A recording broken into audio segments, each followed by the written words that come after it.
សួស្តីអ្នកទាំងអស់គ្នាខ្ញុំគឺជាថប់ងន់ទាំងដីមុនពេលទស្សនាវីដេអូសូមខានអ្នកទាំងអស់គ្នាចំណាយពេល3វិនាទីនិងចុច Subscribe Channel ផងដើម្បីក៏ខ្ញុំមានកម្លាំងចិត្តផលិតវីដេអូតែមានគុណភាពកាន់តែច្រើនទៀតណាកូនអ្នកទាំងអស់គ្នាខ្លាំងណាស់សូមជូនពរអ្នកទាំងអស់គ្នាមួយថ្ងៃថ្មីដ៏រីករាយព្រះចក្ររាជកំពុងតែកុំពិនិត្យចែកសាររាជការព្រះអង្គគាត់មើលមន្ត្រីក្រសួងហិរញ្ញវត្ថុដោយទឹកមុខធុញថប់ជិតដល់ពេលជ្រើសរើសស្រីស្នំរៀងរាល់3ឆ្នាំបងទៀតហើយរឿងនេះតាមពិតទៅគួរតែជាភារកិច្ចរបស់ព្រះអាគមហេសីប៉ុន្តែព្រះអាគមហេសីគ្រាន់តែនឹកឃើញរូបភាពព្រះអាគមហេសីកាន់ដាវក៏ធ្វើឲ្យព្រះចៅអធិរាជទ្រង់ខឹងសម្បារយ៉ាងខ្លាំងរហូតដល់ច្បាច់ឯកសារក្នុងព្រះហក្តីក្តីអស់ព្រះរាជហិរញ្ញិកដែលនៅក្បែរនោះភ័យខ្លាចយ៉ាងខ្លាំងសូមព្រះអង្គក៏គម្រោងខឹងអីរឿងនេះពួកយើងគួរតែពិភាក្សាជាមួយព្រះអាគមហេសី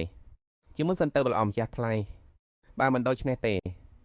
ពេលនេះនៅក្នុងសួនការព្រះអាគមហេសីកំពុងតែវឹកហាត់ដោយយ៉ាងជោគចិត្តព្រះនាងទៅតែងាយក៏ព្រះផុតត្រឡប់ក្រោយក៏ស្រាប់តែប៉ះចំជាមួយទឹកមុខដ៏ក្រៀមក្រំរបស់ចៅអធិរាជព្រះចៅអធិរាជបានបោះសៀវភៅមួយក្បាលទៅឲ្យព្រះនាងភ្លាម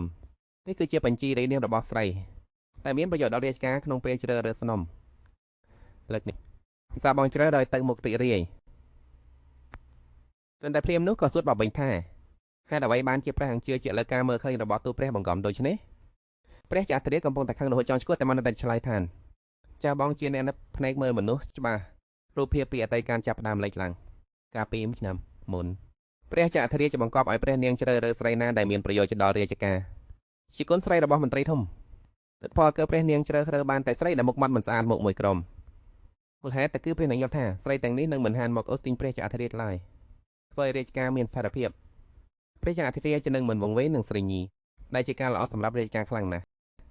នៅដល់តនេះព្រះកុំហេសីក៏បានសៀវភៅត្រឡប់ទៅវិញឥឡូវនេះព្រះរាជទេវីជាក្នុងកប់គុណដំណាក់ទាំង5ព្រះអង្គក៏ជឿចិត្តលើទូព្រះបង្គំឬមួយក៏គួរតែទៅរកព្រះរាជទេវីទៅព្រះចៅអធិរាជជូតដូច្នេះក៏ចន្ទល់ព្រះនឹងជាប់នឹងជញ្ចាំងភ្លាមគ្រាន់តែឃើញមុខអធិរាជក៏មានអារម្មណ៍ថាគាត់សង្ហាខ្លាំងណាស់ប៉ុន្តែគ្រាន់តែមួយផ្លែនឹងកំញាក់ខ្លួននឹងសត្វទៅវិញយ៉ាងលឿនក៏រញអធិរាជជែងរួចនិយាយថាចិត្តពេកហើយនឹកស្មានមិនដល់ថាអធិរាជក៏ដួលធ្លាក់ទៅក្នុងស្រះទឹកភ្លាមឃើញដូច្នេះក៏ប្រញាប់ចាប់ជើងរបស់អធិរាជតាមសភាកូនតែទីបំផុតអ្នកទាំងពីរក៏តាក់ចូលក្នុងទឹកទាំងអស់គ្នានៅក្នុងព្រះរាជដំណាក់អធិរាជនឹងស្មានស្លឹងវិញជុំគុនឃើញសុទ្ធតែដៃលំនាំអ្នកភ្លេចខ្លួនមកវិញក៏ឃើញព្រះមេដានាងឧទានដោយភាពភ្ញាក់ផ្អើលឆ្លេងខ្លួននឹងជាសម្លេងប្រុសក៏ប្រញាប់បើកកភួយមើលរាងកាយរបស់នាងរឹងសក់ក៏ភ្លាមនេះវាជារាងកាយរបស់អធិរាជសោះព្រះមេតាឃើញព្រះពុទ្ធអធិរាជស្លេកស្លាំងក៏មានព្រះបន្ទោដោយកង្វល់ថាគ្រូពេកឆ្លងបានប្រាប់ថារាងកាយកូនមិនមានរបួសស្នាមអ្វីទេសម្រាប់មួយយប់ទៅគឺនឹងជាសេះស្បាយហើយបន្ទាប់មកទៅមុខនឹងសម្លេងរបស់ព្រះនាងក៏ប្រែប្រួលភ្លាមរឿងព្រះមហេសីកូនមិនចាំបាច់បាននោះទេម្ដាយនឹងចាត់ការនាងឲ្យព្រះសីពេលលោកថានឹងត្រូវគេចាត់ការនាងមិននឹងគួរយកមើលគួរអស់សំណាចចោលទេនាងក៏បង្ខំចិត្តញឹមហើយនិយាយថាព្រះមេដាកូនមិនអីទេព្រះមេដាសំយ៉ាងទៅសម្រាប់អំចោះព្រះមេដាឃើញអធិរាជថ្ងៃនេះប្លែកតែមិនបានមានបន្ទូលអ្វីឡើយរួចក៏យើងត្រឡប់ទៅវិញបន្ទាប់ពីព្រះមេតាយើងចេញទៅនៅក៏ធ្វើមុខស្អុយភ្លាមពេលនោះក៏ម្នាក់ក៏ចូលមកទូលអធិរាជថាព្រះនាងគួយហ្វេនិងព្រះនាងស៊ូហ្វៃសូមចូលកឃើញដល់ស្រីកំណាចពីរនាក់នោះនាងស្ទើរតែឆាក់គួតហើយក៏ព្រះវិដ័យដាសេថ្លាមមិនជប់ទេបារម្ភខ្លាំងរហូតអង្គុយមិនសុខដើរចោះដើរឡើងមិនឈប់នាងស្រែកជាអធិរាជទៅហើយចោះអធិរាជពិតប្រាត់ទៅណាចោះអ្នកដែលនៅក្នុងខ្លួននាងកំពុងធ្វើជាអ្នកណាឬមួយក៏នៅដល់ត្រឹមនេះតែក៏បញ្ញាពាក់ស្បែកជើងទាំងសនស្លាវហែងរៀបចំក្បួនដង្ហែទៅកាន់ដំណាក់ភងីនៅដំណាក់ភងីអធិរាជជាប៉ាត់ប្រអកំពុងតែត្រូវព្រះមេតាលេងសើចចាត់ការប្រងខ្លាំងណាស់តែមិនអាចធ្វើអ្វីបានឡើយបានត្រឹមតែចាប់កណ្ដាប់ដៃជាប់ដើម្បីកាត់បន្ថយភាពក្តៅក្រហាយក្នុងចិត្តគ្រានក៏បានដំណឹងថាព្រះរាជស្ដេចយាងមកដល់ឃើញរាងកាយរបស់ខ្លួនកំពុងអង្គុយនៅលើក្តីនាងក៏ស្រឡាំងកាំងមុខមាត់វិញជាមុខរបស់ព្រះរាជច្បាស់ណាស់ពេលដែលចិត្តនឹងផ្ទុះកំហឹងងើយនាងបានមកសាយជុំគាត់ដោយសំណុំប្លន់ថាព្រះមេតាឲ្យពេលវេលាយប់ជ្រៅហើយព្រះអង្គឲ្យយាងទៅសម្រាប់វិញទៅឬដូចនោះព្រះមេតាធិរាជក៏បង្ខំចិត្តយាងត្រឡប់ទៅដំណាក់វិញចំណែកគឺព្រះរាជាបសរស្រីក៏ប្បាយចិត្តឲ្យគ្រូវីដេលារឿងព្រះមហេសីចាំឲ្យយើងនេះជាអ្នកជួនគាត់ទៅវិញចោះក្នុងចិត្តរបស់ព្រះមហេជីទៅមានភាពធ្វើស្រាលគ្រោះថ្នាក់ណាស់ពេលនេះព្រះជានិងមហេសីតលមុខគ្នាយ៉ាងទៅតរួចនាងក៏បាក់បាននិយាយមុនថាព្រះរាជាព្រះមហេសីក្នុងរូបកាយរាជពេលនេះស្ងៀមស្ងាត់មិននិយាយអ្វីទាំងអស់រួចព្រះរាជាក៏ធ្វើកិរិយាអូនអួតនិយាយបន្តព្រះរាជាឲ្យយើងត្រូវធ្វើដូចចំណេចទៅពេលនេះព្រះមហេជាក៏ផ្ទុះកំហឹងស្រែកថាក៏មកធ្វើកិរិយាអូនអួតទៀត ដោយសារតែគោលបំណងចង់ត្រឡប់ទៅសភាពដើមវិញពួកយើងសម្រេចចិត្តថាអ្នកទាំងពីរខំប្រឹងសាកល្បងមើលថាដើរនឹងទៅជាយ៉ាងណាទីបំផុតក៏ដួលខ្ពកទៅលើដីពេលខ្លះក៏បានទៅបកសសរួចក៏បោកគ្នាចុះទៅលោកក្នុងស្រះពួកស្រីបំរើឃើញដូច្នោះក៏ភ័យស្លន់ស្លោស្រែកថាជួយសង្គ្រោះព្រះរាជាប៉ងព្រះមហេសីលោចូលទឹកទៀតហើយអ្នកទាំងពីរព្យាយាមគ្រប់មធ្យោបាយបណ្ដៃសុទ្ធតែឥតប្រយោជន៍ព្រះមហេសីក្នុងរូបកាយព្រះមហេសីភាពអស់សង្កឹមអីចាំថ្ងៃស្អែកអ្នកទៅចូលក៏ជំនួសយើងចោះយកតាមនឹងសិនទៅលើដូចនោះព្រះមហេសីក៏ភ្ញាក់ផ្អើលថាឲ្យខ្ញុំទៅចូលក៏ជំនួសនឹងមែនទេក្នុងរូបកាយកិរិជាតកូលរបស់នាងក៏ជាតកូលអភិជនដែរការចូលក៏គ្រាន់តែជាការសម្ដែងបន្ទាខ្លាចអ្វីទៅពេលនេះព្រះមហេសីភ័យរហូតដល់សន្លប់បាត់ស្មារតីព្រះជាក៏មកខំចិត្តដែលចាប់ដៃនាងអស់ទៅកាន់ដំណាក់ដើម្បីទៅវឹកហាត់កិរិយាថ្លៃធ្នូរបស់ស្ដេចព្រះរាជាលែងអាចសម្ដែងដល់ទៀតបានហើយតើកភ្នែកហូររហាមគុំអីក្នុងរូបកាយរបស់ព្រះរាជាតែមានភ្នែកហាមស្រពូនក៏ត្រូវទៅចូលកពួកមន្ត្រីកំភៃទាំងនោះក៏នាំគ្នានិយាយដើមរិះគន់ព្រះមហេសីអង្គុយស្ដាប់សម្បីតែគុកបាក៏វល់វល់ស្ដាប់អ្វីមិនយកតតែសោះមន្ត្រីធម្មម្នាក់បានក្រាបបង្គំទូលថាព្រះហង្អាយមិនទាន់ទាំងបានថ្លែងចប់ផងម្នាក់ទៀតក៏និយាយកាត់ចូលមុខគេមិនយល់ស្របតាមនោះទេឬអ្នកទាំងពីរចាប់ដើមឆ្លោះគ្នាយ៉ាងខ្លាំងជីវាងហើយទឹកមុខក៏ចាប់ផ្ដើមប្រែប្រួលដោយក្តីមិនពេញចិត្តពួកអ្នកកំឆ្លោះគ្នាទៀតអីមានរឿងអ្វីក៏និយាយគ្នាដោយស្ងប់ស្ងាត់ទៅរួចនាងក៏នឹកឃើញដល់យប់មិញដែលព្រះចៅអធិរាជបានយកសៀភើមួយកម្រធំចេញមកយប់នេះរៀនរបស់ទាំងអស់នេះហើយយកទៅព្រះអង្គអើយសៃឡើងជួបមន្ត្រីបើទូព្រះបង្កំស្ដាប់មិនយល់ទៅត្រូវធ្វើដូចចំណេចទៅព្រះចៅអធិរាជបានតែលើកតែឡើងមកសោយយ៉ាងយឺតបើមិនយល់ក៏តកវាជានៅពេលក្រោយបើស្ដាប់មិនច្បាស់ក៏គ្រាន់តែមើលតាមខាត់សុំទោសទៅពួកវាឆ្លោះគ្នាក៏ទុកឲ្យពួកវាឆ្លោះទៅពេលនេះនៅមើលទៅការឆ្លោះប្រកែកនៅចំពោះមុខពិតជាបែបនេះមិនជាបែបមកទៅចង្ការពួកអ្នកឆ្លោះគ្នាបែបនេះធ្វើឲ្យយើងហត់នឿយខ្លាំងណាស់ចេះនៅទៅច្បាងកេងលុកទៅបាត់វោហូព្រះចៅអធិរាជមន្ត្រីធំពីររូបខាងក្រោមនៅតែរងចាំព្រះអង្គយជីវាមានអារម្មណ៍ខ្មាស់ស្អៀនក៏អត់តិចបីរួចនិយាយថាយើងទៅផ្លាស់សម្លៀកបំពាក់សិននិយាយចុកក៏ប្រញាប់ដើរចេញទៅយ៉ាងលឿនចូលមកដល់ខាងក្នុងទៅដកដង្ហើមធំដោយធ្វើសបាយស្រាប់តែអង្គុយពីសាដែលយ៉ាងមានសេចក្តីសុខឃើញទឹកហើយនាងក៏ស្ទុះតែអណ្ដាំយកពេញតែភ្លាមផឹកអស់តែម្ដងរួចនាងក៏សួរព្រះចៅអធិរាជថារឿងការពីមិញដែលពួកវានិយាយនោះគួរឆ្លើយរាប់យ៉ាងណាអធិរាជនេះក៏សួរត្រឡប់ទៅវិញថានាងមានអារម្មណ៍យ៉ាងណាដែរមិនមែនព្រះអង្គទៅដែលនិយាយថារឿងរាជការដែលត្រូវសម្រេចគឺចាំបាច់ត្រូវតែមកសួរព្រះអង្គព្រះចៅអធិរាជក៏ឆ្លើយថាសម្ដីរបស់ពួកវាទាំងអស់សុទ្ធតែមានហេតុផលប្រាប់ឲ្យពួកវាដាក់លិខិតទូថ្វាយមកចាំយើងពិភាក្សាគ្នានៅពេលក្រោយបន្ទាប់ពីឆ្លងកាត់ប្រតិការដានតឹងការពីពឹកមិញជីវ៉ាន់ក៏ដេកសម្រាប់លើកដោយក្តីហត់នឿយហត់ពេកហើយមិនចង់កម្រើកខ្លួនឡើយព្រះចៅអធិរាជនៅក្បែរនោះក៏ជំរុញថានៅមានលិខិតជាច្រើនទៀតដែលត្រូវពិនិត្យមើលអធិរាជនេះពេលនេះនៅតែដេកកន្លាច់ខ្លួនចុះឡើងលើក្រែខ្ញុំមិនពិនិត្យទេព្រះអង្គក៏ពិនិត្យឲ្យខ្លួននឹងទៅព្រះចៅអធិរាជhơiឆ្នោះក៏អស់ពីនិយាយបានតែបង្ខំចិត្តធ្វើដោយខ្លួននឹងប៉ុន្តែជួនកាលក៏លុយក៏លេខមើលនាងដែលកំពុងដេកលោករួចស្រាប់តែញឹមចេញមកពិតជាព្រាដែលល្ងងខ្លៅមែនពិតព្រះមហាក្សត្រចំណាយពេលពេញមួយរសៀលដើម្បីពិនិត្យនិងចោះហាត់លេខលិកសាររាជការរងញាក់ទៅមើលព្រះមហេសីដែលកំពុងតែកឡក់ក៏ចូលទៅជិតហើយរំខានបន្តិចបន្តួចភ្ញាក់ឡើងទៅយើងត្រូវទៅថ្វាយបង្គំសម្ដេចព្រះរាជមេត្តាហើយព្រះមហេសីត្រឡប់ខ្លួនមួយងាកទាំងខ្ជិលច្រអូសហើយពោលថាអត់ចង់ទេឃើញបែបនេះព្រះមហាក្សត្រក៏សម្រេចចិត្តធ្វើរឿងមួយក្លាហានតែប្រារព្ធកាយដ៏តូចច្រឡំរបស់ព្រះមហេសីមកទៅរូបកាយដ៏ធំធេងរបស់ទ្រង់ទៅតែបានប៉ុនមានចំហានក៏ដកដងហត់ដង្ហក់រាងកាយរបស់ខ្លួននឹងធ្ងន់មែនរហូតដល់ទៅដល់ដំណាក់ព្រះរាជមេត្តាព្រះមហាក្សត្រនិងព្រះមហេសីយ៉ាងមកដល់ហើយសម្ដេចព្រះរាជមិនតាំងឯងទិដ្ឋភាពដែលព្រះមហាក្សត្រព្រះមហេសីគ្រាដើរមកក៏មានអារម្មណ៍ហួសទៅចិត្តព្រះមហាតកខ្សឹបប្រាប់នៅក្បែររាជាថាជួយថ្វាយបង្គំឲ្យបានសម័យផងព្រះមហេសីឃើញព្រះមហាត្របែបនេះក៏យល់ព្រមសម្ដេចព្រះរាជមេត្តាក៏ប្រញាប់យាងមកជិតកូនសម្លាញ់រាងកាយកូននៅតែរឹងមាំល្អទៅព្រះមហេសីក៏ចាប់ដៃព្រះនាងមកអង្អែលក្នុងភូមិនៅតែរឹងមាំល្អព្រះរាជមេត្តាក៏កន្លែងមើលតែព្រះមហាក្សត្រហើយក្រសែភ្នែកមកស្រួចហើយមានបន្ទូលថាចោះហេតុអ្វីបានជាព្រឹកព្រលឹមនេះមិនមកថ្វាយបង្គំ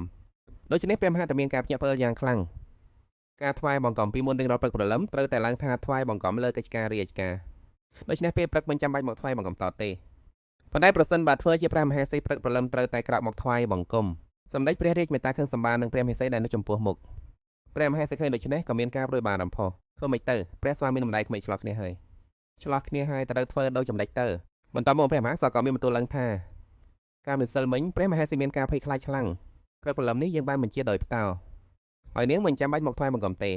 គឺកូនទេដែលផ្លេចប្រាប់រឿងនេះដល់អ្នកកំដាយកូនខុសហើយដូចនេះសម្ដេចព្រះរាជមេត្តាក៏មកក្នុងកំពង់កត់អូរឿងបែបនេះហែងត្រង់កងកញ្ញឹមសីសប្បាយជាមួយព្រះមហាក្សត្ររួចទាញព្រះអង្គទៅមកខាងដើម្បីសន្និដ្ឋានគ្នា ព្រះមហាត្រឃើញបែបនេះក្នុងចិត្តមានអារម្មណ៍មិនសូវស្រួលប៉ុន្មានទេតាមពីដើមរៀងមកក៏មានស្ថានភាពបែបនេះជាច្រើនលើកច្រើនសារកាត់ឡើងចំពោះនាងហាក់ដូចជាយើងមិនដែលជួយដោះស្រាយបញ្ហាជានាងសោះសាវជីងយុននិងសូយូអង្គុយលើកបួនប្រទេសសេះជាមួយគ្នាសាវជីងយុនកលែកមើលសូយូដែលទៅជាអធិជនសុថានាងតាមមកធ្វើអីសូយូជ្រួញចិញ្ចាំឲ្យដកដងហឹមធំរួចចង្អុលទៅកាន់ស្លាសញ្ញានៅលើដំណាក់ដោយនិយាយយ៉ាងច្បាស់ហើយរបស់ខ្ញុំទាវកំវិនស្រាប់តែសើមេតាភាពដែលទូងអកបិហ្វាធ្វើឲ្យបន្ទប់របស់នាងរញ៉េរញ៉ៃទាំងអស់នាងគិតដោយដៃឈ្មោះមកថាបើបណ្ដោយនឹងគេនៅកន្លែងរបស់អធិរាជបែបនេះមិនដឹងថាទៅជាយ៉ាងណានោះទេគ្មានចម្រើសអ្វីផ្សេងទៅកំវិនកាន់មុខឲ្យដោយអស់សង្ឃឹមមានតែព្រមតាមនោះចោះទ្វារបន្ទប់ទឹកតែបាក់ចេញពួកអ្នកបម្រើក្នុងរាជវាំងរាល់មិនអស់តម្រង់ជួគ្នាគឺពពះចាក់អធិរាជហើយព្រះអង្គអាយយម1ឆ្នាំទាវកំវិនដើរចុះទៅក្នុងបន្ទប់ជាមួយគ្នាក្នុងខួរក្បាលរបស់ងប់ស្រាប់តែមានកំណត់មួយផុសឡើងនាងក៏ទម្លាក់ខ្លួនតេកលើកៅអីយ៉ាងលឿនរួចបោកដៃហាទាវកំវិននេះបន្ទាប់មកក៏និយាយឡើងដោយភាពកំសត់ថាអូយអធិរាជជាស្រេចទឹកណាស់ចង់ផឹកតែមានទៀនលងទិញហាមហេសីឆុងឲ្យដោយបន្តដៃមកទាវកំវិនខាងសម្បត្តិងារក៏បញ្ជាពួកអ្នកបម្រើថាតែឆុងតៃអធិរាជទៅស្រីបំរាំអ្នកញោខ្លួនអានក្បាលឆ្លើយថាមហេសីអធិរាជចង់អែមហេសីឆុងតែដោយបន្តតែម្ចាស់សត្រីពួកអ្នកបម្រើភ័យខ្លាចរហូតធ្យល់ក្រែម្ដងចោលម្ដងមិនទាវកំវិនគ្មានផ្លូវជ្រើសរើសអ្វីផ្សេងមានតែត្រូវទៅឆុងតែដោយបន្តដែរក្នុងចិត្តខឹងសន្ធាប់មិនឈប់ដាក់កាបចុះលើតែយ៉ាងខ្លាំងមិនភ័យខ្លាចឆ្លើយថែមតែលើសំសេងលេងសេចថាការចម្លេះទាវកំវិនខឹងរហូតដល់សង្កេតថ្មិញនិយាយសង្កត់សំឡេងថាងប់ដោយសារអធិរាជគង់នៅវាំងរបស់មហេសីដូច្នេះនៅថ្ងៃបន្ទាប់តំណែងដែលថាអធិរាជបានរួមតំណែងជាមួយមហេសីបានល្បីរ៉ាដល់ពីពេញក្នុងវាំងធ្វើឲ្យជូវីភីមិនអាចជាបានក៏ស្រែកខ្លាំងមិនថាជារឿងមិនទៅរួចខឹងសម្បារហូតឲ្យកន្សែងតែខ្ទេចខ្ទីនៅក្នុងវគ្គណាក៏ខឹងមិនចាន់ទាវគីហ្វីដែរទៅពួកគេនឹងនឹកស្មានដល់ដែលឬទេថាការពិតការប្រយុទ្ធមិញគឺបែបនេះសោះទោះបីជាទាវកំវិននឹងតិចលើក្រែតែមួយក៏ដោយតែតើជានិយាយនៅមុខមកថាចោះទៅដេកលើដីទៅឃើញមុខនេះខ្ញុំនឹងយល់សាប់ឃើញខមោចឆ្លងងប់ពួកពេញដោយភាពភ្ញាក់ផ្អើលប៉ុន្តែក៏ដេកខ្លាចចោះទៅតិចលើក្រែដែរមិនភ្លេចធ្វើមុខអាក្រក់ដើម្បីនិយាយឬដងដាក់ទាវកំវិនថាទីបំផុតលោកក៏ដឹងខ្លួនថាខ្លួននឹងអាក្រក់ដែរមែនទេដល់ពេលយប់ជ្រៅទាវកំវិនភ្ញាក់ពីដេកមើលទៅទូងងប់កំពុងតែញ័រខ្លួនតិចនៅចន្ទចាប់សៀងទាវកាមវ៉ែនដាក់ចង្ការលើដៃគិតក្នុងចិត្តយ៉ាងស្ងៀមស្ងាត់បែបនេះក៏បាននាងក៏តែងលើក្រែជាមួយនាងផឹកព្រលឹមថ្ងៃបន្ទាប់នឹងត្រូវបានពួកនាងសម្ចាត់ចែងរៀបចំខ្លួនយ៉ាងស្អាតបាតស្លៀកពាក់ខោអាវយ៉ាងត្រឹមត្រូវបន្ទាប់មកអ្នកទាំងពីរក៏សម្លឹងមើលមុខគ្នាក្នុងចិត្តបានព្រមព្រៀងគ្នាពីការបែងចែកការងារបរិះទៅសួរសុខទុក្ខស្រីឡើងទៅកាន់កិច្ចការក្នុងរាជវាំងដែលផ្កាប់ខ្លួនលើកៅអីដោយភាពអសព្វសុខក្នុងចិត្តគិតតែពីមិនដឹងថាព្រះចៅអធិរាជនៅខាងនោះយ៉ាងម៉េចខ្លះហើយជួនចិញ្ចាំជាប់ក្នុងចិត្តមានអារម្មណ៍អន្ទះអន្តែងជាខ្លាំងបានអំផ្នះក្នុងពេលជាមួយគ្នានេះនៅខាងទៀមហ្វេនទៅតែបានកទ្វារចូលទៅក្នុងបន្ទប់ក៏ឮសំឡេងរបស់ធីបលឺឡើងថាអ៊ូថ្វាយបង្កំព្រះអាគមហេសីប្រហែលជាយប់មិញហត់នៅខ្លាំងហើយមែនទេបានជាមកកដល់ម៉ោងនេះទៅបំកដល់គឺគីភីគណៈកំពុងច្របាច់ស្មារតីថៃហើយកនិយាយយឺដងដាក់អាគមហេសីទាខាមដើរចូលទៅចិត្តបន្តិចចំតង់ធ្វើមុខមុំហើយសំឡេងទាំងដាក់ធាវគួយខ្លះណាស់ជួបបំចាស់ស្ប្រៃបែបនេះហេតុអ្វីមិនគប់តាមច្បាប់ទម្លាប់ដោយសារមិនតន់សាមទាវខាមក៏ច្រឡំឲ្យខ្លួននឹងបន្តិចធ្វើគីភីមានការភ្ញាក់ផ្អើលបន្តិចដោយសារការផ្លាស់ប្ដូរដែលមិនធ្លាប់មានពីមុនរបស់អសឺមេសីបើធៀបនឹងរាល់ដងទាវគីហ្វីចាំបាច់ត្រូវអនកោខ្ញុំម្ចាស់សូមថ្វាយបង្កំព្រះអាគមហេសីសូមព្រះអាគមហេសីមានព្រះជំនាញយិនយូក្នុងចិត្តរបស់ធាវគីភីគិតថាមនុស្សស្រីម្នាក់នេះហេអ្វីថ្ងៃជាខ្លាំងខ្លាយ៉ាងនេះគឺខាមិនខ្វល់ខ្វាយអ្វីនឹងទាវពីរតដៃសោះថែមទាំងងាកមុខទៅម្ខាងដោយចិត្តនេះដើម្បីរករឿងសងសឹកវិញដាក់ធាវគួយហើយដែរកំពុងអង្គុយលើកៅអីក៏ចាប់ផ្ដើមស្ដីបន្តកំហេសីអាគមហេសីថ្ងៃដែលពេញមេឃហើយទៅមកដល់ថែមនៅទីនេះគឺជារបស់យើងឬមួយក៏មិនចង់ដាក់យើងក្នុងភ្នែកទៀតហើយមែនទេធាខាមានការភ្ញាក់ផ្អើលបន្តិចហើយសម្លឹងមើលថៃហាតែងឿងឆ្ងល់ក្នុងចិត្តរបស់ទីវេនស្រាប់តែយល់ថាពីមុននៅចំពោះមុខព្រះចៅអធិរាជថៃហាតែងតែមានភាពស្និទ្ធស្នាលនិងចិត្តល្អចំពោះអាគមហេសីជានិច្ចមិននឹកស្មានថានៅពីក្រោយក្នុងត្រង់បែជាទាវខាមហ្វេន8ឆ្លៃតបទៅនឹងថៃហាខំខ្ញុំម្ចាស់មិនណានទេព្រះនាង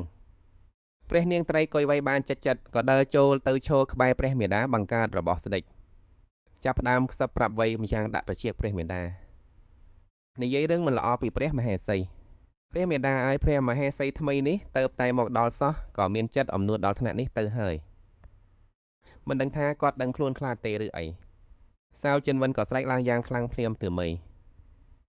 ការផ្ដាច់ពាក្យសម្ដីរបស់ព្រះនាងត្រីកុយវៃខ្ញុំកំពុងនិយាយជាមួយព្រះមេដាចាំដល់ពេលណាទៅដល់វេនអ្នកចូលមកជ្រៀតច្រែក ក្នុងចិត្តសៅចិនវិនខឹងសម្បាយ៉ាងខ្លាំងកាលពីមុនពេលដែលខ្ញុំកំពុងនិយាយមិនដែលមានអ្នកណាហានមកកាត់ផ្ដាច់បែបនេះឡើយមិននឹកស្មានថាប្អូនជីដូនមួយម្នាក់នេះអត់មានការអប់រំសោះខាត់ពេលដែលខ្ញុំកំគិតថានាងជាមនុស្សសុភាពរាបសារព្រះមេដាឃើញកិរិយាកាច់ឆ្នះរបស់ព្រះមហេសីក៏ខឹងរហូតដល់ញើខ្លួនចង្អុលមុខហើយស្រែកថានាងតែបរិតននិយាយចាប់ប្រយុទ្ធផងមន្ត្រីចំណិតក៏ចូលមករាយការណ៍សូមថ្វាយបង្គំព្រះមេដាស្ដេចមានរឿងមិនតាន់ចង់ជួបព្រះមហេសីសិនសាវចិនវិនភ្ញាក់ខ្លួនទៅនេះជាស៊ឺយូកំពុងសង្គ្រោះនាងមែនទេពិតជាដូចដែលសាវចិនវិនគិតមែនស៊ឺយូដើរចុះដើរឡើងក្នុងបន្ទប់ដោយក្តីបារម្ភឃើញសាវចិនវិនចូលមកតែក៏ស្ទុះទៅចាប់ដៃហើយស្រែកខ្ញុំដឹងហើយស៊ឺយូស្រែកចំយ៉ាងឈឺចាប់ហាក់បីដូចជាប្រឡឹងចង់ចេញពីខ្លួនខ្ញុំដឹងថាស្ដេចនឹងឆ្លោះជាមួយព្រះមេដាចោះបន្ទាប់ពីយើងប្តូររាងកាយគ្នាវិញហើយតើខ្ញុំត្រូវរស់នៅយ៉ាងណាទៅសាវចិនវិនស្ងៀមស្ងាត់មិនដឹងជាត្រូវឆ្លើយតបយ៉ាងណាថ្ងៃបន្ទាប់ពេលប្រជុំព្រឹកស៊ឺយូអង្គុយផ្អែកលើកៅអីចិត្តក្តុកក្តួលអស់សង្ឃឹមមើលទៅមន្ត្រីពីរអ្នកកំពុងឆ្លោះគ្នាដូចឆ្កែនិងឆ្មាស៊ឺយូគិតក្នុងចិត្តថាមន្ត្រីធំពីរអ្នកនេះឆ្លោះគ្នារឿងអត់ប្រយោជន៍ជាសោះស៊ឺយូបន្ទន់សម្លេងដើម្បីសម្របសម្រួលលោកអាកុយមហាសេនាបតីមានអ្វីខីនិយាយគ្នាលោកមេតូកុំស្រែកឆ្លោះគ្នាខ្លាំងពេកគួរឲ្យស្ដាយមន្ត្រីទាំងពីរនោះនៅតែឆ្លោះគ្នាដដែលមិនខ្វល់ពីពាក្យសម្ដីរបស់ស៊ឺយូតតែសោះស៊ឺយូអង្គុយស្ងៀមស្ងាត់ហើយគិតថាមន្ត្រីនៅក្នុងព្រះបរមរាជវាំងហាក់បីដូចជាមិនសូវស្ដាប់បង្គាប់ស្ដេចប៉ុន្មានឡើយដល់ពេលបញ្ចប់ការប្រជុំនៅក្នុងបន្ទប់អានសេវាភៅមន្ត្រីពីររូបនៅតែឆ្លោះគ្នាមិនឈប់សោះទើងអុកសួរត្រាំឡើងបានទៀតហើយនាងក៏ធ្វើមួយកំភ្លេងរួចស្រែកថាឆ្លោះស្អីឆ្លោះគ្នាធ្វើអីពួកអ្នកកថាទីនេះជាផ្សារឬយ៉ាងណាឧត្តមសេនីយ៍ព្រិនដកដងហាមធំដោយភាពអស់សង្ឃឹមហើយនិយាយថាស្បៀងកងទ័ពអស់រលឹងហើយព្រះមហាក្សត្រមិនព្រមបើកប្រាក់ឲ្យសោះចំណែកឯសមភូមិនៅតាមព្រំដែនគឺកំពុងតែស្ថិតក្នុងសភាពគ្រោះថ្នាក់ខ្លាំងណាស់តួបង្កំដាច់ខាត់ត្រូវតែជជែករឿងនេះជាមួយនាយរដ្ឋមន្ត្រីឲ្យបានប្រាក់នេះទៅតែបើកឲ្យចដាច់ខាត់នាយរដ្ឋមន្ត្រីបង្ហាញការមើលងាយទៅលើឧត្តមសេនីយ៍ព្រិនយ៉ាងច្បាស់ក្រឡែតរួចតបទៅវិញថានៅតំបន់ព្រំដែនមានដីស្រែចម្ការសម្រាប់ទុករួចហើយអាចគាត់ផ្គងខ្លួននឹងបានទាំងស្រុងពេលនេះមានតែពួកចៅព្រៃប៉ុណ្ណោះឧត្តមសេនីយ៍ព្រិនខឹងសម្បារហើយនិយាយខ្លាំងតែងថាហេតុអ្វីបានជាលង្ហែននិយាយបែបនេះស្បៀងនៅស្រែចម្ការនោះគឺមិនគ្រប់គ្រាន់សម្រាប់បរិភោគឡើយបើវាគ្រប់គ្រាន់សម្រាប់ហូបចុកមែននោះចោះមេតធំពុនមិនកិច្ចចង់ទៅក្បត់អស់ទៅហើយឬនាយរដ្ឋមន្ត្រីក៏ស្រែកទៅវិញចេះតែនិយាយផ្ដែផ្ដាសទើងដែលកំពុងតែជើងតម្រូវចការស្ដាប់ការសន្និនោះក៏និយាយដោយសុភាពថាសួស្ដីត្រឹននិយាយមានហេតុផលទីហានក៏មិនមែនប្រើស្រែចម្ការនោះធ្វើអ្វីផ្សេងដែរម្យ៉ាងវិញទៀតចោលរដូវស្លឹកឈើជ្រុះក៏មកដល់ហើយនៅតាមមាត់បឹងរដូវរងានេះគឺត្រជាក់ណាស់ក៏ដល់ពេលត្រូវធ្វើអរងាជូនដល់តែកងតពោទៅតាមព្រំដែនហើ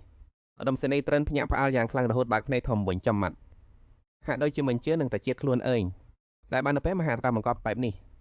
ឧត្តមសេនីយ៍ត្រឹនក៏និយាយដដប់ទាំងរំភើបថាបើអញ្ចឹងទូបង្កំណាំងឲ្យកងទ័ពនៅតាមព្រំដែនសូមអរភ័យគុណព្រះមហាក្សត្រដែលបានប្រទានពរដល់ពេលយប់ទឹកងក៏យកដំណឹងនេះទៅប្រាប់សៀវកំវិនសៀវកំវិនសួរដោយភ្ញាក់ផ្អើលថាឧត្តមសេនីយ៍ត្រឹនឡើងឆ្លោះប្រកែកគ្នាទៀតហើយឬក្នុងចិត្តនាងគិតថាមនុស្សម្នាក់នេះពីមុនមកតែងតែអួតអំពីស្នាដៃខ្លួនឯងហើយក៏មើលងាយថាទៅបង្កំនៅក្មេងមិនយល់រឿងកិច្ចការយោធាហើយចិត្តនិយាយរិះគន់10ចំណាយទឺងកកំពុងញ៉ាំនំយ៉ាងសប្បាយរីករាយដៃជើងតម្រូវចង្ការជើងយកតាមចង្វាក់រួចឆ្លើយថាមេតបដែលអួតអង្គគឺបែបហ្នឹងហើយដល់ពេលបន្តិចទៀតក៏បាត់ខាងវិញហើយសៀវកំវិនគិតយ៉ាងជ្រៅនៅពេលដែលបានទៅពាក្យសម្ដីរបស់ទឺងកបន្ទាប់មកក៏សួរទឺងកភ្លាមមកថាតើនឹងដឹងទេថាហេតុអ្វីបានជាពីមុនមកគេរៀបការជាមួយនាងទឺងកដែលនៅចាប់កន្តិចអំនៅនឹងម៉ាត់ក៏គិតហើយឆ្លើយតបវិញថាមិនមែនដោយសារតែអ្នកឲ្យតម្លៃទៅលើអំណាចយោធានៅក្នុងកណ្ដាប់ដៃរបស់បណ្ដាចំទៅសៀវជាមវ័នកាន់លិខិតរាជការនៅក្នុងដៃរួចឆ្លើយតបដោយភាពស្ងៀមស្ងាត់យើងឡើងសេរីតាំងពីក្មេងឬស្គាល់នៅបន្តរឹងមាំនៅឡើយតកោរបស់នេះជាតកោដែលស្មោះត្រង់នឹងជាតិប៉ុន្តែយើងមិនអាចទុកចិត្តទាំងស្រុងបានទេទឺងកដូច្នេះក៏ជ្រួញចិញ្ចើបន្តិចប៉ុន្តែបន្តមកនាងក៏ដកហាមទំតិចរួចតាប់ទៅវិញកាលពីមុនខ្ញុំមិនយល់ថាពេលអ្វីបានជាអ្នកមិនទុកចិត្តខ្ញុំតែពេលនេះខ្ញុំក៏យល់ខ្លះប៉ុណ្ណឹងហើយសៀវជាមវ័នមានការភ្ញាក់ផ្អើលបន្តិចពេលលោកទឺងកនិយាយមន្ត្រីស្មោះត្រង់ឬមន្ត្រីក្បត់ទៅវាអាចបែងចែកបានងាយយ៉ាងនេះហឺប្រសិនបើខ្ញុំជាអ្នកខ្ញុំក៏មិនទុកចិត្តដូចគ្នាលុះដល់ពេលយប់ទឺងកក៏ដើរទៅកាន់ក្រោយវាំងដោយភាពរីករាយពួកព្រះសំឃើញព្រះមហាក្សត្រក៏នាំគ្នារីស្រែកឡើងនោះព្រះមហាក្សត្រមកដល់ហើយខ្លះក៏រំលេងខ្លះក៏ដេញភ្លេងចំណែកអ្នកផ្សេងទៀតក៏ស្ថិតនៅក្នុងរង្វង់ដៃរបស់ព្រះមហាក្សត្រថែមទាំងបំរើអាហារឲ្យយ៉ាងទន់ភ្លន់ទឺនុកមានអារម្មណ៍សប្បាយរីករាយក្នុងចិត្តយ៉ាងខ្លាំង គឺពិតជាអស្ចារ្យណាស់ប៉ុន្តែពេលនេះសៀវជំវុនកំពុងខឹងស្បាស្រែកឡើងតែប្រាប់មកថាព្រះមហាទ្រង់យ៉ាងទៅណាទ្រង់កំពុងធ្វើអ្វីពួកខាន់ថៃឆ្លើយថាព្រះមហាក្សត្រទ្រង់មានបន្ទូលថាអាកាសធាតុដុតជាក់ទៅទ្រង់យ៉ាងទៅផ្ទុំនៅក្រោយវាំងសៀវជំវុនក្តាប់ពេញទៅនៅក្នុងដៃបែកខ្ទេចកំហឹងក្តៅគោកពេញទ្រង់ទើបតែបោះចំហាន់ចេញមកដល់មាត់ទ្វារក៏ជេរក្នុងចិត្តទាំងកំហឹងមនុស្សស្រីល្ងងខ្លៅម្នាក់នេះខ្លាចថាលោកនេះមិនទាន់ច្បោកច្បល់គ្រប់គ្រាន់យ៉ាងណានៅពេលនេះទើងងក៏ដើរត្រឡប់មកវិញក្នុងសភាពស្រវឹងជោគជាមឃើញសៀវជំវុនក៏ស្រែកឡើងដោយរីករាយបន្ទាប់មកក៏ស្ទុះចូលទៅអបយ៉ាងផ្អែមល្ហែមរួចថាស្រីស្អាតអើយសៀវជំវុនរុញទើងងចេញរួចសួរដោយទឹកមុខត្រជាក់ស្រេបហេតុអ្វីបានជាមកដល់ទីនេះទៀតហើយហេតុអ្វីនៅខ្ញុំហើយមែនទេទើងងដែលកំពុងស្រវឹងក៏រុញសៀវជំវុនឲ្យទៅផ្អែកនឹងទូដាក់របស់ទើងងបានលេងសើចសួរថាស្រីស្អាតឲ្យនឹងឈ្មោះអ្វីដែរដោយសារតែកំឡាច់ចិត្តពេក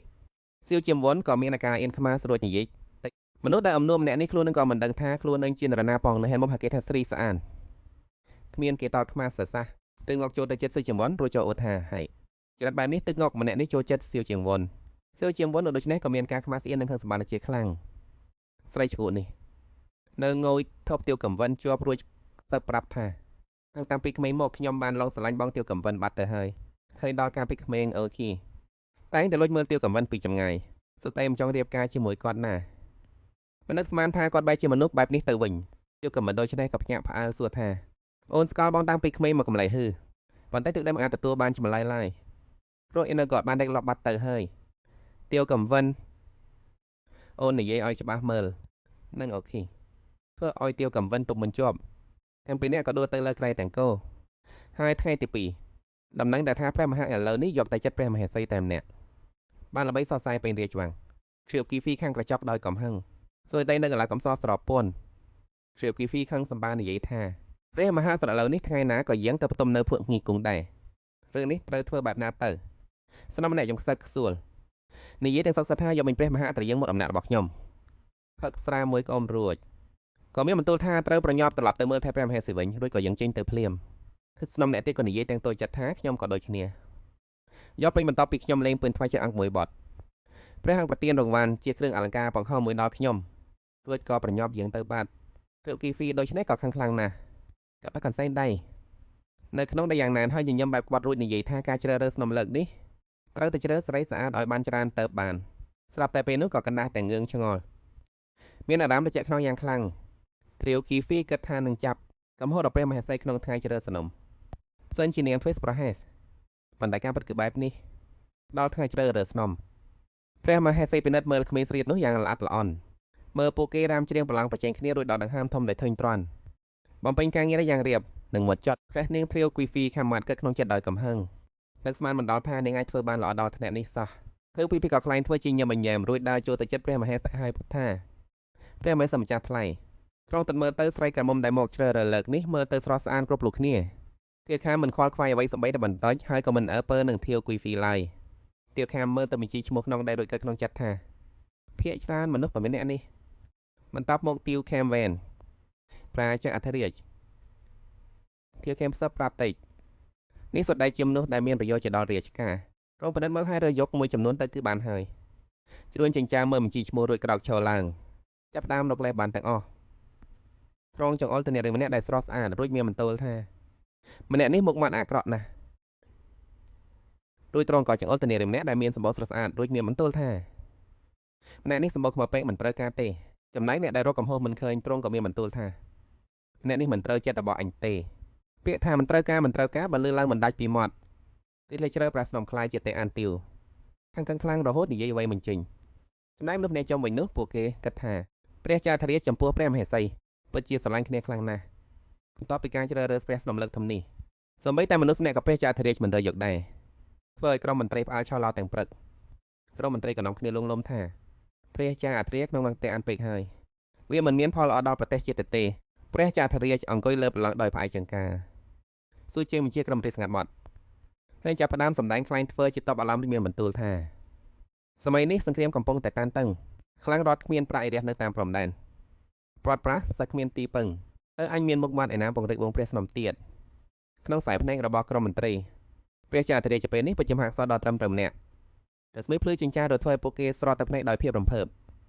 ហើយព្រះមហាចំនួនមិនតាមជួយថែរក្សាហើយព្រាមនោះអ្នកទាំងអស់គ្នាក៏នាំគ្នាចង្កងចុះលើដី ស្រ័យព្រមគ្នាថាព្រះចៅអធិរាជต้องឆ្លស្វ័យព្រះជន្មាយុ10000ឆ្នាំ10000ឆ្នាំ10000ឆ្នាំទិញយ៉ាអួតអងើបមកឡើងលើមេឃស្អែកចាំបន្ទាប់ពីបញ្ចប់ការជួបជុំមន្ត្រីនៅព្រឹកនោះទិញយ៉ាក៏ត្រឡប់មកជាមួយវើងៃនាងអង្គុយក្នុងបន្ទប់មើលឯកសាររាជការធុញថប់ហើយនិយាយថាមិនដឹងជាមួយហេតុអ្វីបានជាគាត់នៅមិនតាន់ដល់ទៀតទិញយ៉ាកាន់ចុះកុសវាស្រែងជ្រុះបណ្ដាកនៅលើក្រដាសនោះរួចក៏ផ្អើបមុខចុះលើទាំងធុញថប់ហើយសួរទៅខន្តីរាជនីនៅណាខន្តីដែលឈរនៅក្បែរទិញយ៉ាឆ្លើយដោយកោតទូបង្កំសុំក្រាបបង្កំទូព្រះមហាសីព្រះនាងបានយាងទៅថ្វាយបង្កំសួរសុខទឹកក្តាំងពីព្រលឹមមកកម្លេះព្រះអង្គដល់ពេលនេះហើយនៅតែមិនទាន់ឃើញត្រឡប់មកទេពេលលក្ខន្តីនិយាយបែបនេះទិញយ៉ាស្រឡាំងកាំងទាំងមុខរួចក៏ស្ទុះក្រកោឈរឡើងស្រែកខ្លាំងមីអីយ៉ាក្នុងចិត្តរបស់នាងច្បោកច្របល់មិនស្ងប់ការជួបជុំពេលព្រឹកបានបញ្ចប់យូរហើយតែថៃហានៅតែមិនដោះលែងមនុស្សអីចឹងប្រកាសជាមានរឿងអ្វីកើតឡើងហើយនៅដល់ចរិតនិយាយស្ដីមិនចូលជារបស់ព្រះចៅអធិរាជទិញយ៉ាក៏ចាប់ផ្ដើមសមើស្រមមិនឃើញរូបភាពទាវកឹមវិនបោកតបកកើអីស្រែកលោឡាក្របកន្លែងរួយថៃហាក៏ខឹងសម្បានឹងអកបកិយារបស់ទាវកឹមវិនរួចចាំចិត្តដល់អ្នកបម្រើថាគ្រាន់តែគិតប៉ុណ្នេះទិញយ៉ាក៏ស្លែកក៏ស្លាមមុខមាត់អស់ក្នុងចិត្តស្រែកទៅហឹងមិនឈប់អយខ្លាចណាស់ស្របពេលនោះក៏មាននាងបម្រើម្នាក់ដល់កាន់មុខទិញយ៉ាក៏ហាភ្លាមថាអឹងមុខនេះមើលនាងបម្រើនោះក៏ងឿងឆ្ងល់បន្តិចថាចាស់ទិញយ៉ាចាប់ស្មារបស់នាងបម្រើនោះរួចជាបញ្ជាអឹងទៅមើលខាងនោះទៅបើថៃហាធ្វើបាបរាជនីត្រូវមកប្រាប់ខ្ញុំឲ្យបានដឹងភ្លាមចាស់រួចក៏ដើរចេញទៅទិញយ៉ានៅតែបានមិនឈប់ថែមទាំងយកក្បាលបុកចិញ្ចាំងដើម្បីឲ្យចិត្តត្រជាក់ចោះនៅពេលជាមួយគ្នានោះដែរនៅខាងនេះគឺកុំមិនកំពុងនិយាយដោយជ្រឹកជាមួយថៃរយៈពេលនេះព្រះចៅអធិរាជដោយសារតែរឿងរ៉ាវក្នុងរាជវាំងពីមុនទៅអារម្មណ៍មិនសូវល្អសោះរឿងនេះប្រហែលជាត្រូវពឹងឲ្យព្រះមេដាជួយដោះស្រាយទៅបានថៃហើយពេលលបែបនេះក៏សប្បាយចិត្តក្នុងចិត្តមានអារម្មណ៍ថាត្រជាក់ចិត្តត្រជាក់កាយទៅពោពាក្យយកសរសើររាជនីថារយៈពេលនេះពិតជាមានការវិវត្តមែនណាស់រយៈកាលស្វែងអ្នកទាំងពីរពិតជាចុះសម្រងគ្នាខ្លាំងណាស់គ្មានការសັບខ្ពើមឬចម្លោះដោយច្រដងឡើយធ្វើឲ្យក្រុមសមិទ្ធនាទីនោះនាំគ្នាហាមាត់តំបែមិនជឿនឹងភ្នែកខ្លួនឯងរឿងអីទៅនេះទៅយុមុននេះជឿយកកំពុងលួចមើលពីក្រៅទ្វារឃើញស្ថានភាពបែបនេះក៏គិតក្នុងចិត្តថាមើលទៅប្រហែលជាមិនចាំបាច់ឲ្យព្រះមហាសរមកទីនេះទេដឹងយូរនៅឃើញដល់រឿងការពី3ឆ្នាំមុនសម្ដេចព្រះរាជមានតែបានខឹងសម្បាយយ៉ាងខ្លាំងបោះកែវត្តទៅចោះលើដីរហូតបែកខ្ទេចហើយចង្អុលមុខជាប្រមាថនាងត្រូវរើកំណុះទាំងនេះមកមានបំណងអ្វីជាយុបានតាំងចិត្តជ្រើយកតែស្រីតៃដែលអាក្រក់បំផុតរួចក៏ដកអណ្ដាតធ្វើដូចជាមិនដឹងរឿងអ្វីដើម្បីឲ្យរឿងវាចប់ទៅតាមពិតទៅក្នុងចិត្តរបស់ជាយុមានកំណត់ច្រើនណាស់តែរបស់នឹងចាប់ក្តាប់ជាឲ្យយ៉ាងណែនបន្ទាប់មកព្រះនាងឆាវគួយវៃក៏ចូលមកក្នុងវាំងថែមទាំងធ្វើមុខម៉ាត់ឬដងដាក់ជាយុទៀតផងព្រះនាងគួយវៃក៏និយាយសឹកសឿមិនឈប់ដាក់ត្រជាក់សម្ដេចព្រះរាជមេដាដើម្បីឲ្យសម្ដេចព្រះរាជមេដាជាប្រមាថជា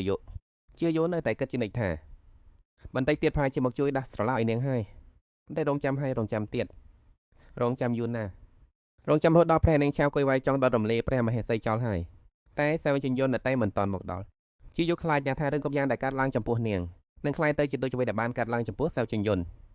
ទៅនឹងអង្គុយមិនសុកឈរមិនលុកដើរចោលដើរឡើងសម្លឹងមើលទៅក្រៅទ្វារស្រាប់តែមានសម្លេងមន្ត្រីម្នាក់រាយការណ៍មកថាសូមក្រាបបង្គំទូលព្រះមហេសីព្រះម្ចាស់សាវយ៉ានឹងបានមកដល់ហើយជាយុស្មានថាសាវជញ្ញត្រឡប់មកវិញក៏និយាយដោយប្រញាប់ប្រញាល់ថាឆាប់ឲ្យគេជួលមកប៉ុន្តែពេលនេះជាទៅតែដឹងថាមានអ្វីខុសប្រក្រតីចាំសិនជារករកការចង់ចេះក្នុងខួរក្បាលរបស់នាងព្រះម្ចាស់សាវយ៉ាគឺជាប្អូនបង្កើត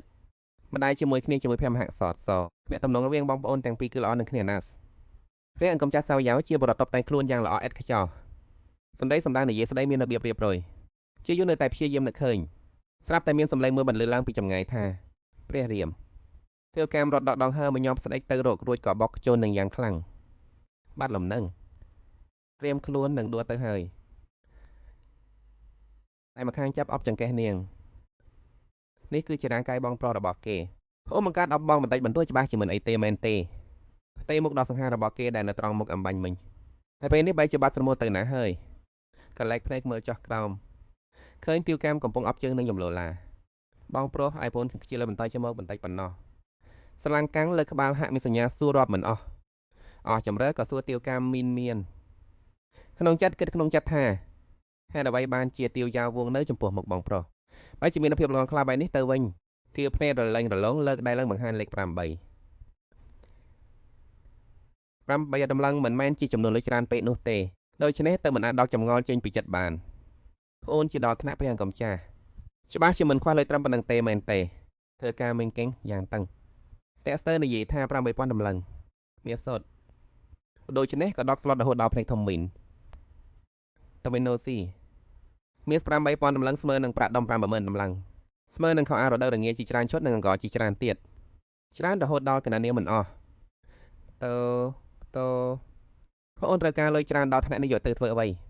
ីធ្វើខាំមិនហានសម្លឹងតងទៅក្បងប្រខ្លួនឡើយនិយាយដោយការជឿចាប់ថាថ្ងៃកំណត់បំចាស់សត្រីចិត្តដល់ហើយបងអូនត្រូវចាត់វត្ថុបុរាណមួយ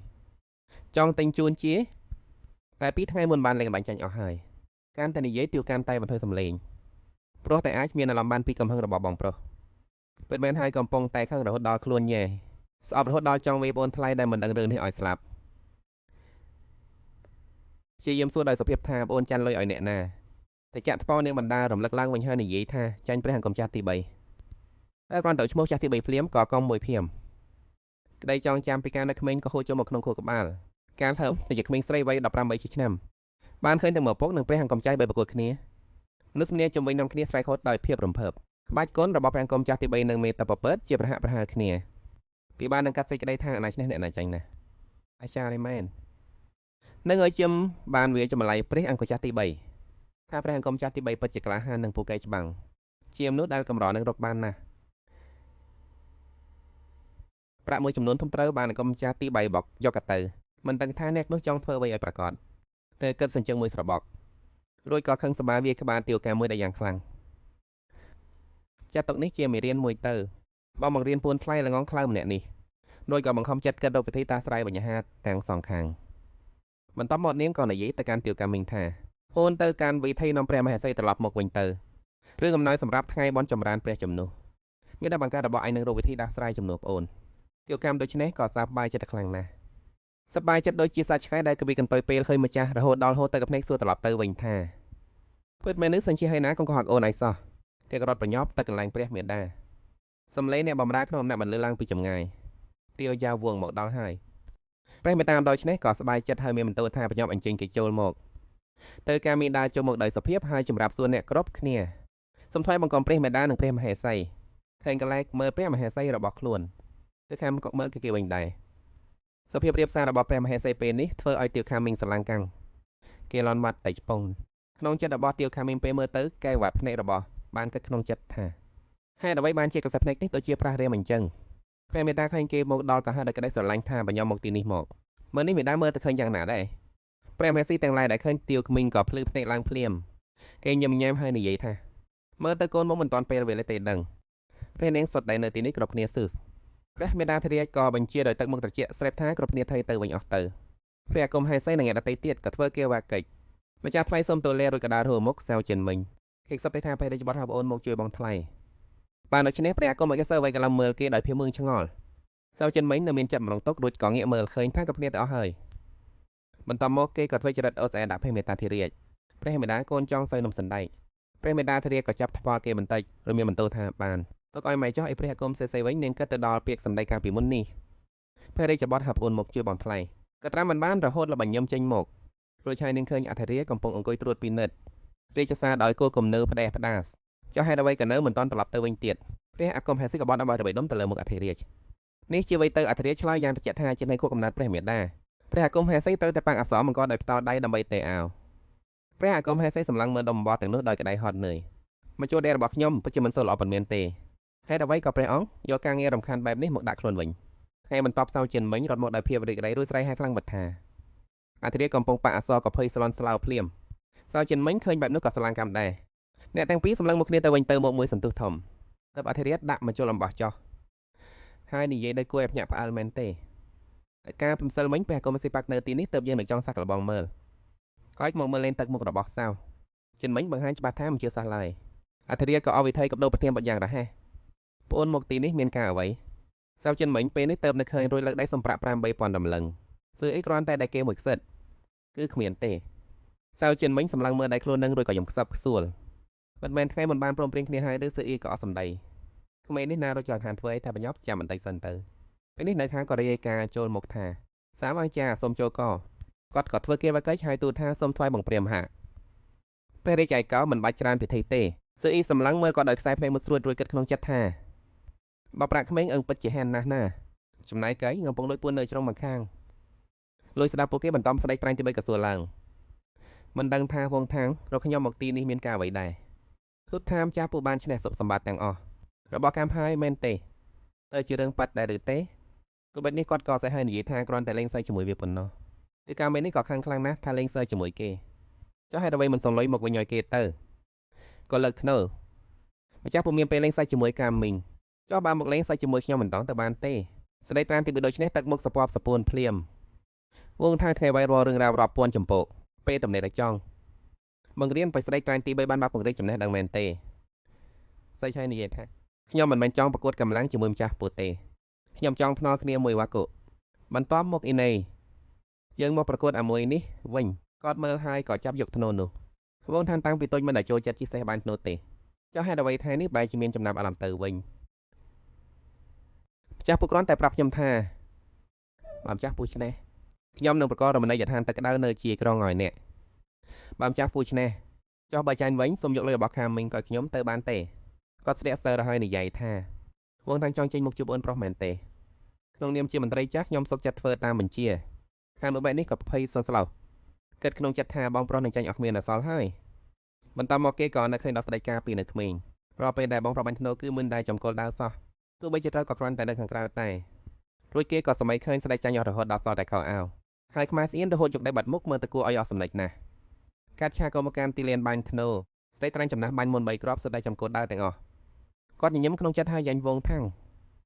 មើលធ្នូក្នុងដៃហើយញញឹមយ៉ាងមានទំនុកចិត្តព្រួញគាត់ត្រូវបាញ់ចេញទៅគាត់មានការភ្ញាក់ផ្អើលយ៉ាងខ្លាំងនៅពេលដែលព្រួញបានទម្លាស់ចំកល់ដៃព្រួញរបស់គាត់បានបាញ់ពួញពីរបាញ់ក្នុងពេលតែមួយទៀតពួញទាំងពីរបាញ់ចំកណ្ដាលគោដោយយ៉ាងត្រឹមត្រូវព្រះអង្គមចាស់កាន់តែមានការញាក់ផ្អើលខ្លាំងឡើងយ៉ាងម៉េចទៅវិញទឹងងក់លួចកលែកមើលព្រះបន្លាគាត់ខំប្រឹងញញឹមទាំងបង្ខំព្រះករុណាមានស្នេហ៍ព្រះសាទដោយទេវតាបាញ់ប្រហារអញ្ចឹងទូព្រះបង្កំសូមសរសើរដល់ថ្នាក់នេះហើយព្រាមភីនោះទេបេសកម្មក៏ត្រូវបានសម្រេចគ្រប់សម្បត្តិទាំងអស់របស់ទាវកឹមមិញសុទ្ធដែរនៅក្នុងប្រអប់នេះគាត់សប្បាយចិត្តខ្លាំងណាស់ហើយនិយាយថាបងប្រុសរបស់ប្អូនពិតជាខ្លាំងមែនប៉ុន្តែកាលពីមុំបច្ចេកទេសបាញ់ព្រួយរបស់បងមិនមែនអន់ណាស់ទេឬទឹងងក់បានត្រឹមតែញឹមស្ងួនហើយនិយាយថាថ្មីនេះត្រកូលយើងបានពង្រឹងការវឹកហាត់បន្ថែមហេតុអ្វីបានជាប្អូនប្រុសល្ងងនេះស្រាប់តែឆ្លាតវៃយ៉ាងនេះបន្ទាប់មកទាវកឹមមិញចង្អុលទៅកន្សែងប៉ាកអានេះក៏រៀនមកពីបងថ្លៃដែរមែនទេឃើញអ្នកទាំងពីរនិយាយគ្នាយូរពេកព្រះមហេសីក៏សួរថាអ្នកទាំងពីរកំពុងធ្វើអ្វីនឹងឃើញព្រះមហេសីកាន់ដីកាទាវកឹមមិញភ័យស្លន់ស្លោមើលឆ្វេងមើលស្ដាំការពិតមានតែមួយគត់បងប្រុសរបស់ខ្ញុំឈួតបាត់ហើយអ្នកទាំងពីរនោះនិយាយមិនចេញពុតអឹងទេដែលឈួតនោះទាវកឹមមិញដោយចោះដើរឡើងគិតពីថ្ងៃនេះបងប្រុសរបស់ខ្ញុំមានសកម្មភាពប្លែកណាស់មិនមែនមកពីព្រះមហេសីមិនឲ្យគាត់ជ្រើសរើសស្រីស្អាតចូលវាំងតើបគាត់តូចចិត្តដល់ថ្នាក់ឈួតហើយមែនទេរួចក៏បដូរទៅឈុតបន្ទាប់ទឹងងក់សួរទាវកឹមមិញថាចង់ធ្វើអ្វីគាត់គ្រាន់តែចង្អុលទៅពិភពលោកដែលមានផ្ការីកសកលស្កាយនៅខាងនោះចេញទៅលេងខាងក្រៅទៅទឹងងក់មិនយល់សោះរួចក៏ស្រាប់តែនឹកឃើញអ្វីមួយឥឡូវនេះខ្លួនជាបរិសុទ្ធអាចចេញក្រៅវាំងបានតាមចិត្ត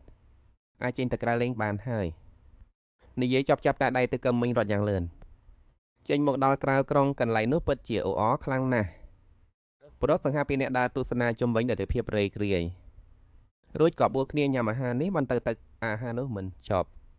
ទឹងងក់រីករាយខ្លាំងរហូតដល់ស្រកទឹកកភ្នែកទាវកឹមមិញក៏ចូលទៅគៀបតាជាខ្សឹបថាបងប្រុសប្អូននាំបងមកកន្លែងនេះសប្បាយណាស់ហើយមែនទេកន្លែងណាទាវកឹមមិញប្រញាប់យកដៃខ្ទប់ក្បាលប្អូន5មុនហើយណាបងមិនត្រូវវាយប្អូនទេអ្នកនាងហួងផ្អៀងក្បាលសួរទៅថាតាកន្លែងណាទៅអ្នកទាំងពីរបានទៅឈរនៅមុខទ្វារតានភងវៀនយ៉ាងឆាប់រហ័សសុទ្ធតែជាស្រីសាទាំងនោះលោកកំលុអញ្ជើញមកលេងណាមកទីនេះមកបន្ទាប់ពីចូលទៅក្នុងសិមអ្នកក៏និយាយឡើងថាព្រះអង្គមចាស់កាន់មកយូរហើយណានៅក្បែរនឹងគេក៏មានសិមអ្នកហៅថាលោកកំលុប៉ុន្តែអ្នកនាងហួងមិនខ្វល់ខ្វាយអ្វីឡើយនឹងចិត្តຕົកដាក់តែទៅលើពេញស្រាបន្ទាប់ពីចាក់ស្រារួចនាងនិយាយថាអញ្ជើញលោកកំលុដោយក្តីនឹករលឹងផឹកអស់មួយពេញទឹកមុខមើលទៅពេញចិត្តខ្លាំងណាស់សិមអ្នកនៅក្បែរនោះក៏រហ័សកើបសាច់មួយដុំបញ្ចុកចូលមាត់គាត់អ៊ីណូមានអារម្មណ៍ថាត្រេកត្រអាលណាស់ដោយជាទេវតាចុះមកពីលើមេឃអត់ឆ្ងល់ទេហេតុអ្វីបានជាប្រុសចូលចិត្តមកកន្លែងស្រីខូចសប្បាយជាខ្លាំងណាស់នៅពេលដែលឃើញព្រះចាក់អធិរាយមានក្តីសុខបែបនេះភាវខាមីងគិតក្នុងចិត្តមើលទៅបែបនេះក៏មិនមានបញ្ហាអ្វីដែរ ស្រីម្នាក់នៅក្បែរនោះហាមបញ្ចប់ថាព្រះកម្ចាស់ទើបគាត់ដឹងខ្លួនឡើងវិញញញឹមហើយងាកមកសួរថានិយាយជាមួយលោកកម្ចាស់ណាពួកឈ្មោះមីដនគាត់ក៏ងាកទៅមើលនាងក៏និយាយថាបាត់តែភ្លេងនេះមិនដឹងថាធ្វើឲ្យព្រះអង្គម្ចាស់និងលោកកំលោះពេញចិត្តដែរឬទេនាងក៏ក្រឡេកមើលទៅកើទិញនាងមិនយល់អ្វីតតែសោះក៏បង្ខំចិត្តឆ្លើយថាពេញចិត្តណាស់នាងនៅសួរទៀតថាមើលទៅលោកកំលោះក៏ជំនុំសម្បត្តិដែរតែអាចសួរលោកកំលោះបានទេថាបើតុបនេះនោះបែបនេះបើភ័យស្លន់ស្លោតែខ្ញុំដឹងបានយ៉ាងម៉េចថាបដិនាងលេងចង់បង្ហាញពីអ្វីរួចគាត់ក៏សម្រេចចិត្តឆ្លើយមួយម៉ាត់ថាមិនអាចនិយាយចេញជាពាក់ពេចបានឡើយនាងអើយនៅបែបនេះក៏រំជួលចិត្តរហូតដល់ស្រក់ទឹកភ្នែកបន្ទាប់ពីអ្នកទាំងពីរចាកចេញពីទីនោះទីកម្មគ្រាន់តែនិយាយពីតបីមកក៏អាចខ្លាយជាភ្ញៀវកតេសបានដែរសេះស្អាតប្រចាំហាងនៅរាជវាំងហៅកំពុងតែដើររកគ្រាប់ទីកន្លែងតែរកមិនឃើញក៏សួរទៅកាន់មន្ត្រីខ្វៀនទៅព្រះចៅអីអធិរាជក៏ភ័យញ័រខ្លួនហើយនិយាយមិនចេញស្របពេលនោះហួងក៏បាក់ទ្វារចូលមកដោយក្តីរីករាយថែមទាំងច្រៀងចម្រៀងទៀតផងគ្រាន់តែចូលទៅក្នុងបន្ទប់ភ្លាមក៏ឃើញទឹកមុខម៉ាំងម៉ាត់របស់ហើភ្លាមដែរហើខឹងសម្បារហើយសួរនាងថាទៅអីណាហាងកាត់ទៅចិត្តជាគេរួចខ្សឹបថាតែកន្លែងដែលអ្នកឧស្សាហ៍ទៅនឹងណាអ្នកគេសម្លឹងមើលទៅសៀវចិនវិនដោយក្រសែភ្នែករិះគន់ក្នុងដំណាក់មានស្រីសំណុំច្រើនម្លេះបែរជាចេះទៅលួចឆៃក្រៅទៀតអូបែបនេះសៀវចិនវិនក៏ផ្ទុះកំហឹងនាងសម្រេចអាវគេដើម្បីពិនិត្យរាងកាយខ្លួននឹងហាងភ័យស្លន់ស្លោអ្នកធ្វើស្អីនឹងឃើញថាខ្លួនប្រាំងខ្លួននឹងស្អាតស្អំល្អហើថយចាប់បន្តិចក៏ប្រញាប់យកដៃបាំងភ្នែកនាងមិនឲ្យមើលទៀតនាងធ្វើមុខស្អុយដាក់គេមានតែអ្នកទេដែលបានចេញទៅរកស្រីញីខាងក្រៅហើយខ្ញុំត្រូវជាប់ក្នុងដំណាក់ចាំតែហិតខ្យល់ត្រជាក់មែនទេហើក៏និយាយយប់វិញថានាងស្មានថាខ្ញុំចាប់អារម្មណ៍ពួកស្រីកស៊ីទាំងនោះមែនឬហាងស្រ័យខ្លាំងថាមកន្លែងសបាយជានឹងមានស្អីឲ្យទៅស្ដាប់ការនោះឬមួយក្នុងនឹងមានចាកម្មមែនទេតើអ្នកបានបង្ហាញសត្រូវយើងទៅសួរនាំផ្ទៅអាមនោះឈួតតណ្ហាជន់ក្បាលហើយនិយាយឡើងចេញឃើញនាងដើរចេញទៅនិយាយទៅក៏នាងមិនយល់ដែរហាងក៏ធ្វើមុខលេងសាច់យឺតដងចាំដល់ពេលនោះខ្ញុំនឹងមិនអូសប្អូនប្រុសចេញទៅដើរលេងដូចដើមនៅតិនវឿងវៀនមកដើរចាប់ដើមចូលមកអបថប់ដោយភាពស្និទ្ធស្នាលទោះបីជាខ្ញុំមិនដឹងថាអ្នកជាអ្នកណាប៉ុន្តែនៅតិនវឿងវៀននេះតែងតែមាននាងភ្ញៀវដែលមានឋានៈខ្ពង់ខ្ពស់ខ្ញុំជឿថាអ្នកប្រាដាជាមានតកោខ្ពស់តដែលមិនខានហាងធ្វើមុខឆ្ងល់ខ្ពង់ខ្ពស់អីគេមកដឹងក៏បញ្យល់ថាសៀវយ៉ាវឿងគឺជាភ្ញៀវប្រចាំគឺមិនបាច់និយាយច្រើនទេខ្ញុំថែមទាំងបានជួបលោកប្រុសច្បងនៃតកោគឺតកោទៀតផងប៉ុន្តែគេមិនមែនមកលេងកំសាន្តទេហាក់ដូចជាមកពិភាក្សាការងារជាមួយអ្នកណាម្នាក់អូបែបនេះហាងក៏បញ្ញាក់ផ្អើលបងធំដោយនោះហាងនាងគិតក្នុងចិត្តថាពាក្យទាំងនេះដូចជាចង់និយាយឲ្យស្ដីស្ដាយយ៉ាងម៉េចមិនដឹងគិតបានប៉ុណ្ណឹងហាងក៏និយាយថាលោកប្រុសច្បងតកូតនឹងហីមនុស្សតែនឹងបានជួបគឺគ្រាន់តែជាបញ្ញសិបណ្ឌមិត្តប៉ុណ្ណោះនៅរាពិតជាមិនយល់សោះឡើយពួកគេនៅក្នុងបន្ទប់ចុងក្រោយនៅផ្ទះខាងលិចមិនអនុញ្ញាតឲ្យ AI ណាជួយទៅឆ្លប់មើលបានឡើយសូបែបនេះទាំងងក់ខាងរហូតដល់សឹងតែឈួតបណ្ដៃនាងកំទប់អារម្មណ៍ខ្លួនអីបងប្រុសធំកំពុងតែប្រយុទ្ធយ៉ាងសាហាវនៅក្នុងអង្ឈាមនៅអីសមភូមិមួយឆ្ងាយពួកមនុស្សនេះបែរជាមានយករាប់ពីបងប្រុសនៅទីនេះទៅវិញសំណាងហើយដែលបានមកនៅក្នុងរូបកាយនេះទៅអាចការពារតកូលទឺបានជាបណ្ដោះអាសន្នជីហួងក៏មកខាងសៀវជំនាញថាតោះទៅបានហើយទៅរកបងប្រុសជាមួយគ្នាថ្ងៃបន្ទាប់នៅបន្ទប់អានសៀវភៅរបស់ព្រះមហាក្សរទើងកបានហៅពួកមន្ត្រីចូលមកសាកសួរពួកអ្នកគិតយ៉ាងណាចំពោះមនុស្សតកូលទឺហើយទើងកក៏សួរដេញដល់បែបនេះជាបនបន្ទាប់ហើយក៏ទទួលបានចម្លើយខុសច្បាស់គ្នាគ្រួសារតកូលទឺគឺជាអ្នកដែលមានចិត្តស្មោះត្រង់បំផុតមេតបទៅការអំណាចកងទ័ពនៅក្នុងដៃខ្លាចតែគាត់មានចិត្តមិនស្មោះត្រង់ទេរឿងនេះមានទៅនៅខាងក្រៅជាច្រើនថ្ងៃមកហើយរឿងនេះប្រជាភិបាលនឹងទីដឹងណាព្រះមហាតកូលដែលស៊ើបអង្កេតឲ្យបានច្បាស់លាស់ទៅជាការល្អពេលបាននៅបែបនោះក្នុងចិត្តរបស់នាងក៏ចាប់ដើមមិនសប្បាយចិត្តពាក្យសម្ដីមនុស្សអាចបំបីរឿងល្អឲ្យទៅជាអាក្រក់ដោយពាក្យគេថាមនុស្សបីអ្នកបង្កើតរឿងខ្លះបានសូម្បីជាពាក្យក៏អកបកប្រាស់ទាំងនោះដែលចង់សម្ដៅលើកូលទឺថានឹងខ្លាយជាខ្លាដែលលេបប្របាក់តកូលសៀវរបស់ព្រះមហាក្សរក៏ដល់ត្រង់នេះទើងក៏ស្ងាត់មកឈឹងមិនចម្លែកចិត្តទេដែលសៀវចិនវឹងមិនຕົកចិត្តតកូលទឺក៏ដូចច្រល់ហើយនាងក៏ដកដងហាមមិនធំរួចបើកវានឹងចូលទៅខាងក្នុងហើយនិយាយឡើងព្រះមហាក្សរខ្ញុំចាមានរឿងចង់ទូលព្រះអង្គមិនតាន់ទាំងនិយាយចប់ផងទាំងក៏ភ្ញាក់ព្រឹត្តពេលនេះអត្រាកំពុងតែការភ័យខ្លាច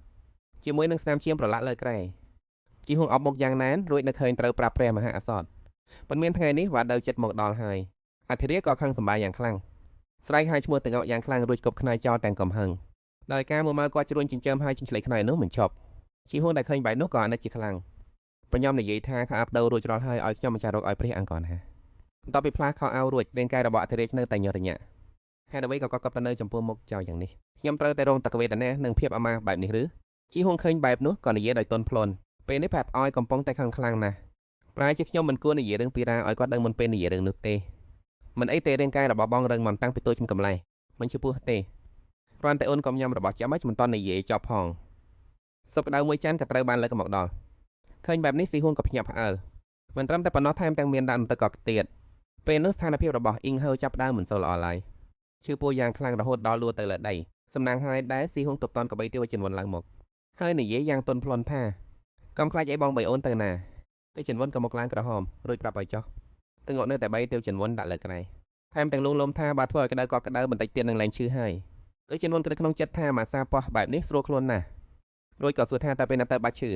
ស៊ីហួនបញ្ចុកសុបគាត់មួយចានហើយនិយាយថាបើអ្វីដំណើរការល្អគ្រាន់តែមួយថ្ងៃប៉ុណ្ណោះអ្វីនឹងត្រឡប់មកធម្មតាវិញហើយរួចនាងនឹកមើលជំនាញខ្លួនហើយនិយាយថាហងតែយើងមកបង្កាត់កូនមួយទៅបែបនេះទាវចិនវុនសឹងតែឈប់សពរេទាំងកំពុងតែស្រមើស្រមីសម័យឃើញរូបរាងរបស់ហងតែពេលកំពុងមានផ្ទៃពោះក៏ត្រូវទាវចិនវុនស្រែកដាក់មកថា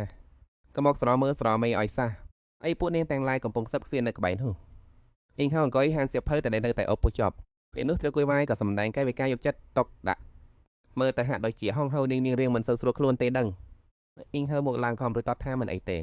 េជាពេលកែនិយាយឌឹមដាមថាថ្ងៃនេះចាប់ផ្ដើមរៀបចំពិធីខុបកំណើតហើយបើព្រះនាងមិនស្រួលខ្លួនទេឲ្យខ្ញុំជួយក៏បានដែរអូពេលនេះទឹកមុខរបស់អ៊ីងហៅក៏ប្រែជាត្រជាក់ស្រេបចង់ជួយអ៊ីចឹងនេះរួចគាត់និយាយថាវាគ្រាន់តែជាពិធីខួបកំណើតតូចមួយប៉ុណ្ណោះបនកំថារឿងនេះសម្បីតែរឿងធំជាងនេះក៏យើងនឹងអាចដោះស្រាយបានដែររួចញ៉ាំក៏ត្រូវគួយវាយក៏គុំរសៀលភើមជីមកដាក់ឲ្យតែពីចឹងចុះសៀភើទាំងមិនយល់ប៉ុន្តែនេះមិនមែនទៅងុកអ៊ីងហៅបាក់សៀវភើដោយទំនុកចិត្តរួចចាប់បិចមកពិនិត្យមើលឃើញបែបនេះនាងក៏ភ្ញាក់ផ្អើលរួចអ៊ីងហៅក៏ឃើញចំណុចគួរឲ្យសង្ស័យគាត់ក៏កប់សើភ័យនោះទៅចំមុខត្រូវគួយហាត់ឲ្យពេញដំហឹងកន្លែងទាំងនេះវាមានន័យថាដូចចំណិចនាងមើលទៅដោយការភ័យខ្លាចហើយបានជាស្រាប់តែព្រះមហេសីប្រៃជាខ្លាំងពួកកយ៉ាងនេះតែនាងអាចពីសៀវភើកណែនេះដល់ច្រើនសន្ធឹកនេះបានដែរឬនាងក៏ប្រឹងញញឹមហើយនិយាយថានេះគឺជាអ្នកបម្រើនៃដំណាក់ថើខាញ់តាំងពីមុនមកសុទ្ធតែមិនស្ដាប់បង្គាប់មែនទេបណ្ដាលឲ្យអ្នកដែលចង់ប្រើពួកគេឲ្យធ្វើការត្រូវរងចាំយូរទៅព្រះមហេសីខឹងសម្បារយ៉ាងខ្លាំងចូលហៅមនុស្សនៅដំណាក់ថើខាញ់មកទាំងអស់មួយសន្ទុះក្រោយមកពួកគេក៏មកដល់គ្រប់គ្នាពួកខានថៃអ្នកគ្រប់គ្រងនិងពួកនាងស្នំធំនៅដំណាក់ថើខាញ់គឺសុទ្ធដែរនៅទីនេះចោះខ្ញុំសួរថាតើនៅកន្លែងទាំងនេះអ្នកណាជាអ្នកទទួលខុសត្រូវនាងស្នំធំក៏និយាយឡើងប៉ុន្មានឆ្នាំកន្លងមកនេះសុទ្ធតែជាព្រះនាងខ្វៃវៃជាគណៈរៀបចំពិធីខួបកំណើតគឺមានភាពអធិកអធនដូច្នេះហើយការចំណាយគឺច្រើនជាងធម្មតាបន្តិចពួកខ្ញុំគឺមិនសូវចាំច្បាស់នោះទេប៉ុន្តែព្រះមេត្តាគឺពេញព្រះទេណាដូច្នេះព្រះមហេសីក៏ខ្លាំងរហូតទេតក្លាហានណាស់នារីជារយប់ថាត់ដែលឡើងប្រើដើម្បីនិយាយជាមួយខ្ញុំមែនទេចាប់វាចេញទៅខាងក្រៅហើយវា50លានដងទាំងត្រូវបានគេអូសចេញទៅទាំងស្រែកអង្គរឲ្យព្រះនាងមេត្តាជីវិតឃើញដូច្នេះជោគខ្វៃវៃនោះពិតជាគួរឲ្យស្អប់ណាស់ពេលនេះព្រះមហាស្រីនៅខាងទៅតែនឹងចូលមកប៉ុន្តែដោយភាពភ័យខ្លាចក៏ដើរជាក្រោយវិញប៉ុន្មានថ្ងៃនេះព្រះមហាស្គួរឲ្យខ្លាចណាស់ពេលនៅក្បែរស្រះជោគព្រះមហាស្រីកំពុងតែអង្គុយតាមជើងញ៉ាំតែយ៉ាងស្ងប់ស្ងាត់ស្រាប់តែព្រះមហាសក៏យើងមកពីក្រោយដែលកំហាងទាំងខ្លាំងត្រង់ក៏គប់សៀបហើយក៏នៃចំមុខនាងកន្លងមកនាងគ្រប់គ្រងរាជវាំងបែបណាស់ហ្នឹងមើលមជីដីនាមដែលរញ៉ៃនេះមើលព្រះមហាត្រីក៏ដកសៀបភើលើក្បាលចេញដោយស្ងប់ស្ងាត់រួចបោះវាចូលកន្លងមកខ្ញុំមិនមែនជាអ្នកគ្រប់គ្រងរាជវាំងឯណាហើយពេលនាងក៏និយាយដោយទឹកមុខស្រស់ស្រាយថាគឺប្អូនជីដូនមួយដែលមានកូនថោរបស់ទ្រង់ជាអ្នកគ្រប់គ្រងតើព្រះមហាសាខឹងខ្លាំងណាស់ហើយមានបន្ទោថាសរុបមកគឺនាងល្ងងពេកហើយហេតុអ្វីបានជាបណ្ដោយឲ្យនាងធ្វើបាបបានទៅព្រះមហាត្រីនៅសង្ងៀមមួយសន្ធើរួចឆ្លើយតបបណ្ដោយគ្រាន់តែត្រង់គោរពខ្ញុំមិនទៅបន្ទួចទៅខ្ញុំក៏មិនដល់ថ្នាក់មិនអាចឆ្លងកាត់ការលំបាកទាំងនោះបានដែរដូច្នេះព្រះមហាសក៏ស្ងៀមស្ងាត់មិននិយាយអ្វីទាំងអស់ព្រះមហាត្រីក៏ងាកក្បាលមកវិញហើយសើនិយាយថាបានហើយព្រះហាកំពុងតែស្ថិតក្នុងគ្រាដ៏ពិសេសមួយមិនគឺគប់ប្រកាន់អ្វីជាមួយព្រះអង្គទៀតឡើយសូបែបនេះស្ដេចសកលកំហឹងឡើងក្បាលចាប់អារបស់ទៅងឹកអូសោះទាំងកំហឹងនាងត្រាំលែងបានទៀតហើយរួចក៏អត់ស្ដាងចេញទៅទាំងកំរោលជីវ៉ាមានការឆ្ងល់ក្នុងចិត្តថាស្ដេចនាំនាងទៅទីណាស្ដេចអូសនាងមកដល់មុខទ្វារមួយរួចក៏ចង្អុលបង្ហាញទីនេះគឺតិចចេញទៀនជាកន្លែងស្នាក់នៅរបស់ព្រះគ្រូជាតិរូបនេះខាងលើចេះដឹងរឿងតារាសាស្ត្រខាងក្រោមយល់ច្បាស់ពីភូមិសាស្ត្រចេះមើលហុងស៊ុយទូស្ទាមិនដែលខុសឡើយតែអ្វីដែលសំខាន់ជាងនេះទៅទៀតនោះគឺគាត់ជាមនុស្សស្រីដែលមានសម្រស់ស្អាតដាច់គេទៅតែចូលទៅដល់ខាងក្នុងលក្ខហានអានក៏សួរដោយទឹកមុខតិចមានរឿងអ្វីស្ដេចក៏ចាប់ផ្ដើមរៀបរាប់ដំណើររឿងតាំងពីដើមដល់ចប់ស្ដាប់ចប់លក្ខហានអានក៏សួរទាំងទឹកមុខប្រងើយអ្នកទាំងពីរឆ្លាស់ប្រលឹងចូលខ្លួនគ្នារួចហើយមែនទេអ្នកទាំងពីរក៏ក្បាលឃើញបែបនេះគេក៏ស្ងាត់ស្ងៀមទៅស្រាប់តែគេដួលទៅដេកប្រកាច់ប្រកិននៅលើកំរាលឡាអាត់អោពូសិចរហូតដល់ហូរទឹកភ្នែកអ្នកទាំងពីរឃើញដូច្នោះក៏និយាយឡើងចេញបន្តិចក្រោយមកឃើញលក្ខហានអង្គុយចោះយ៉ាងម៉ឺងម៉ាត់កំពុងខ្វែងខ្វាយយកសារសេវ័យម្ចាងជីវ៉ាមានការឆ្ងល់ក៏សួរសឹបថាព្រះគ្រូជីកំពុងធ្វើអ្វីហ្នឹងស្ដេចមើលមួយផ្លែតក៏ដឹងភ្លាម សរសេរសាច់រឿងដែលបានកាត់ឡើងវិញបន្តមកប្រានតារាងផ្កាយដើម្បីកណណានិងទូទាយជីវ៉ាក៏កត់សរសើរមិនដាច់ពីមាត់រួចក៏ចូលទៅចិត្តលាក់ហាននាងក៏លួចមើលពីចំហៀងឃើញតែស្នាដៃគូស្វាស្បែកក្មេងលេងរបស់គេប៉ុណ្ណោះតែមុខរបស់ជីវ៉ាក៏ប្រជែកអបអួរភ្លាមព្រះគ្រូជាតិអ្នកល្ងងម្នាក់នេះគឺលាក់ហានមែនទេគេក៏តិចរួចក៏បែរមកឆ្លើយដប់ទឹកព្រះមហេសីបាននិយាយរឿងមេគ្រឿងដីច្រើនពេកវាអាចប៉ះពាល់ដល់ការទូស្ទីរបស់អាត្មាបានស្ដេចក៏ទាញជីវ៉ាមកសួរមានវិធីបដូរប្រូនឹងត្រឡប់មកវិញទេស្ថានភាពនេះស្មុគស្មាញណាស់អាត្មាត្រូវការពេលវេលាដើម្បីកណនាបន្ថែមពេលនេះគឺត្រូវធ្វើបែបនេះសិនសូមឲ្យអ្នកទាំងពីរជួយសម្ដែងជាតួអង្គរបស់គ្នាទៅវិញទៅមកបន្ទាតចុះអ្នកទាំងពីរรู้ថាត្រូវសម្ដែងបន្ទាតក៏មានអារម្មណ៍ធុញថប់ជាពិសេសគឺស្ដេចតែម្ដងជីវ៉ាឃើញបែបនោះក៏លួងលោមថាកុំបាត់អំពើអីណាព្រះគ្រូជាប្រកាសជាមានដំណោះស្រាយចាក់ជាមិនខានពេលជនទាំងពីរក៏បានជួបនឹងលេមីញៀននាងក៏ដើរមកចំពីមុខរួចក៏ធ្វើគេវ៉ាកិច្ចចាស់ស្រីសូមក្រាបថ្វាយបង្គំព្រះមហាក្សត្រសូមថ្វាយបង្គំព្រះមហេសីព្រះនាងហួងតែឃើញដូច្នេះក៏គិតក្នុងចិត្តថាតាំងតែពីមានផ្ទៃពោះមកស្នំតែធ្វើរូបពីអួតយ៉ាងខ្លាំងណាស់ព្រះមហាស្រទឃើញដូច្នេះក៏មានបន្ទូលថាចាស់បងកំពុងមានផ្ទៃពោះមិនចាំបាច់ច្រើនពិធីការទេរួចក៏លោកដៃទៅជួយក្រុងនាងស្រាប់តែនាងថយក្រោយមួយទំហឹងហើយក៏ដួលទៅលើដៃឃើញដូច្នេះព្រះពុទ្ធព្រះមហាសប្រែជាស្លេកស្លាំងព្រះនាងហួងប្រញាប់រត់ទៅជួយក្រុងរួចសួរថាម្ចាស់បងមិនអីទៅព្រះពុទ្ធព្រះមហាសរវិញបានសម្លឹងមើលស្នំលេយ៉ាងមុតនាងសត់ទឹកភ្នែករួចនិយាយថាព្រះមហេសីហេតុអ្វីបានជាប្រាស់នាងរុញឆ្នាំចាស់ស្រីបែបនេះព្រះមហារខੰងសបាខ្លាំងក៏មានបន្ទូលថាយើងមិនទាន់បានប៉ះកាយអ្នកបន្តិចសោះឃើញដូច្នេះនាងកាន់តែធ្វើពៀរួចផ្អែកខ្លួនទៅនឹងទ្រង់ព្រះនាងហួងព្រះមហាក្សត្រសូមទ្រង់មេដាផ្ដល់ភាពយុត្តិធម៌ឲ្យម្ចាស់ស្រីផងនៅសម្លឹងសមសិទ្ធិដោយភាពពិតប្រាកដព្រះមហាត្រខឹងរហូតដល់ចង់ដាច់ខ្យល់ស្លាប់ហើយព្រះនាងបានត្រឹមតែនិយាយថាបើមិនមានរឿងអ្វីហើយនោះពូដូច្នោះស្នំក៏ចាប់ផ្ដើមសម្ដែងនាងស្រែកលោឡាថាជឿខ្លាំងណាស់ទាខំខឹងរហូតដល់ក្តាប់ដៃណែនប៉ុន្តែនៅតែបញ្ជាថាហាពេលជិះលងមកក្រោពេលឆៃលងមកពីនៅឈ្នៀងក៏និយាយថារឿងនេះព្រះអង្គក៏ជាច្បាស់ថាគឺព្រះអង្គជាអ្នករុញមិនមែនយើងជាអ្នករុញទេចាប់ពីពេលនេះទៅក៏មកតាមរករឿងយើងទៀតទាវ campus យើងមិនបានរុញនឹងទេនិយាយដោយស្ងប់ស្ងាត់ថាយើងព្រះដឹងច្បាស់ថានេះគ្រាន់តែជាល្បិចកលមួយប៉ុណ្ណោះកាលពី2ឆ្នាំមុនរឿងត្រាព្រះមហេសីរបស់យើងបាត់បង់ព្រះអង្គលើចាំបានទេទៅពេលនោះព្រះមេតាអធិរាជក៏ប្រញាប់រត់ចូលមករួចសួរថាមានរឿងអ្វីកើតឡើងឃើញដូច្នេះទាវ campus ក៏ថាព្រះមេតាបន្ទាប់មកព្រះមេតាអធិរាជក៏ដល់ចូលទៅធ្វើកំភ្លៀងព្រះមហេសីមួយកំភ្លៀងយ៉ាងពេញទំហឹងតរកូលនេះពិបាកខ្លាំងណាស់តម្រានតែបាំងខ្សែស្រឡាយមួយនេះទៅអញមិនអាចរស់នៅឲ្យស្ងប់ស្ងាត់មួយថ្ងៃបានទៅអញហានធ្វើបាបកូនក្នុងផ្ទៃយើងនឹងកំទេចចោលទាំងប្រកោរបស់អញដូច្នោះទាំងពីរនាក់ក៏មានការភ័យខ្លាចយ៉ាងខ្លាំងព្រះនាងហួងកាន់តែខាងខ្លាំងរហូតដល់ច្បាច់ពេញបែកខ្ទេចពេលនេះគ្រូពេជ្រលងក៏ចេញមកទូលថាសូមព្រះមេតាប្រសិទ្ធមហាអសនកូនក្នុងផ្ទៃរក្សាតកុំមិនបានទៀតទេដូច្នោះព្រះពុទ្ធព្រះមហាក្សត្រប្រែជាខ្មឹងងឹតព្រះមេតាធារាខាងខ្លាំងរហូតស្រែកថាអ្វីទៅអវុធប្រយោជនព្រះនាងហួងឃើញដូច្នេះក៏មានភ័យខ្លាចដែរនាងមិននឹកស្មានថារឿងរ៉ាវនឹងធ្ងន់ធ្ងរដល់ថ្នាក់នេះឡើយព្រះអង្គមចាស់ស្រីទីវងគាត់ហើយបើຕົកឲ្យរឿងនេះអូបន្លាយយ៉ាត់ទៅទៀតនឹងធ្វើឲ្យប៉ះពាល់ដល់ថៃហាមិនខានព្រះនាងគង់ស្ងៀមមួយសន្ទុះធំព្រះមហេសីក៏មានបន្ទូលថាចូលទៅតាមគ្រូពេជ្រជលួងខួងមកទីជាបន្ទាន់គ្រូពេជ្រជលួងខួងគឺជាប្រធានពេជ្រប្រចាំរាជវាំងជាគ្រូពេជ្រដែលថែតែព្រះរោគរបស់ព្រះអង្គមចាស់ប៉ុណ្ណោះគ្រានោះកំឡុងម្នាក់ដែលនៅក្បែរនោះក៏ទូលថាព្រះមហេសីបើចង់ហៅគ្រូពេជ្រជលួងខួងមកចាំបាច់ត្រូវតែមានព្រះរាជចំជាពីព្រះមហាក្សត្រដូច្នេះព្រះមហេសីក៏ខឹងសម្បាយ៉ាងខ្លាំងរួចក៏ខ្សឹបប្រាប់ព្រះមហាក្សត្រថាសូមព្រះអង្គក៏ទានព្រះរាជបញ្ជានាំខ្លួនគ្រូពេជ្រជលួងខួងមកទីនេះភ្លាមតើគោមានវិធីដោះស្រាយដូច្នេះព្រះមហាក្សត្រក៏ស្រែកឡើងថាអ្នកនឹងឈើស្ងៀមធ្វើអីទៀតហើយគ្រូពេជ្រជលួងខួងមកលឿនឡើងបន្តមកសៅជីនវ៉ានក៏ឡើងលើវេទិកាបញ្ជាអ្នកទាំងអស់គ្នាគុំកម្រើកខ្លួនទៅនៅស្ងៀមក្នុងពេលដំណាក់នេះហាមអ្នកណាចាចេញពីទីនេះឲ្យសះព្រះមហាក្សត្រឃើញដូច្នេះក៏មានបន្ទូលថាធ្វើតាមការរៀបចំរបស់ព្រះមហេសីទៅគ្រានោះក៏មានកំលុះម្នាក់រត់មកទូលថាមានបន្ទូលឲ្យហាព្រះមហេសីចូលទៅខាងក្នុងដូច្នេះព្រះមហាក៏ចាប់ដាច់ខ្ញុំចូលទៅជាមួយព្រះអង្គសៅជីនវ៉ានឃើញដូច្នេះក៏មកឡើងក្រហមរួចចង់ក្បាលតិចអ្នកទាំងពីរក៏ចូលទៅខាងក្នុងក៏ឃើញលីមីរ៉េនកំពុងដេកនៅលើក្រែស្រីយំទាំងអួតដើរមកថាកូនរបស់ម្ដាយថៃហាដែលនៅក្បែរនោះក៏សម្លាប់ព្រះមហេសីមួយភ្នែករួចចង្អុលទៅកញ្ចប់កដាសដែលនៅក្បែរនោះមកចុះមើលលើវ័យដែលបានមកកឡើងឃើញដូច្នេះសៅជីនវ៉ានមកស្លេកស្លាំងរួចថៃហាក៏សម្លឹងមើលព្រះមហាក្សត្រហេតុអ្វីព្រះអង្គក៏យកមកទីនេះឆាប់យករបស់នេះទៅបោះចោលទៅក៏ឲ្យព្រះមហាក្សត្រត្រូវសៃនឹងរបស់មិនល្អនេះឲ្យសះពេលនោះនាងកំឡោះក៏បំរុងនឹងយកទៅបោះចោលសៅជីនវ៉ានក៏ស្រែកថាឈប់ហាមអ្នកណាម្នាក់កម្រើខ្លួនឲ្យសោះ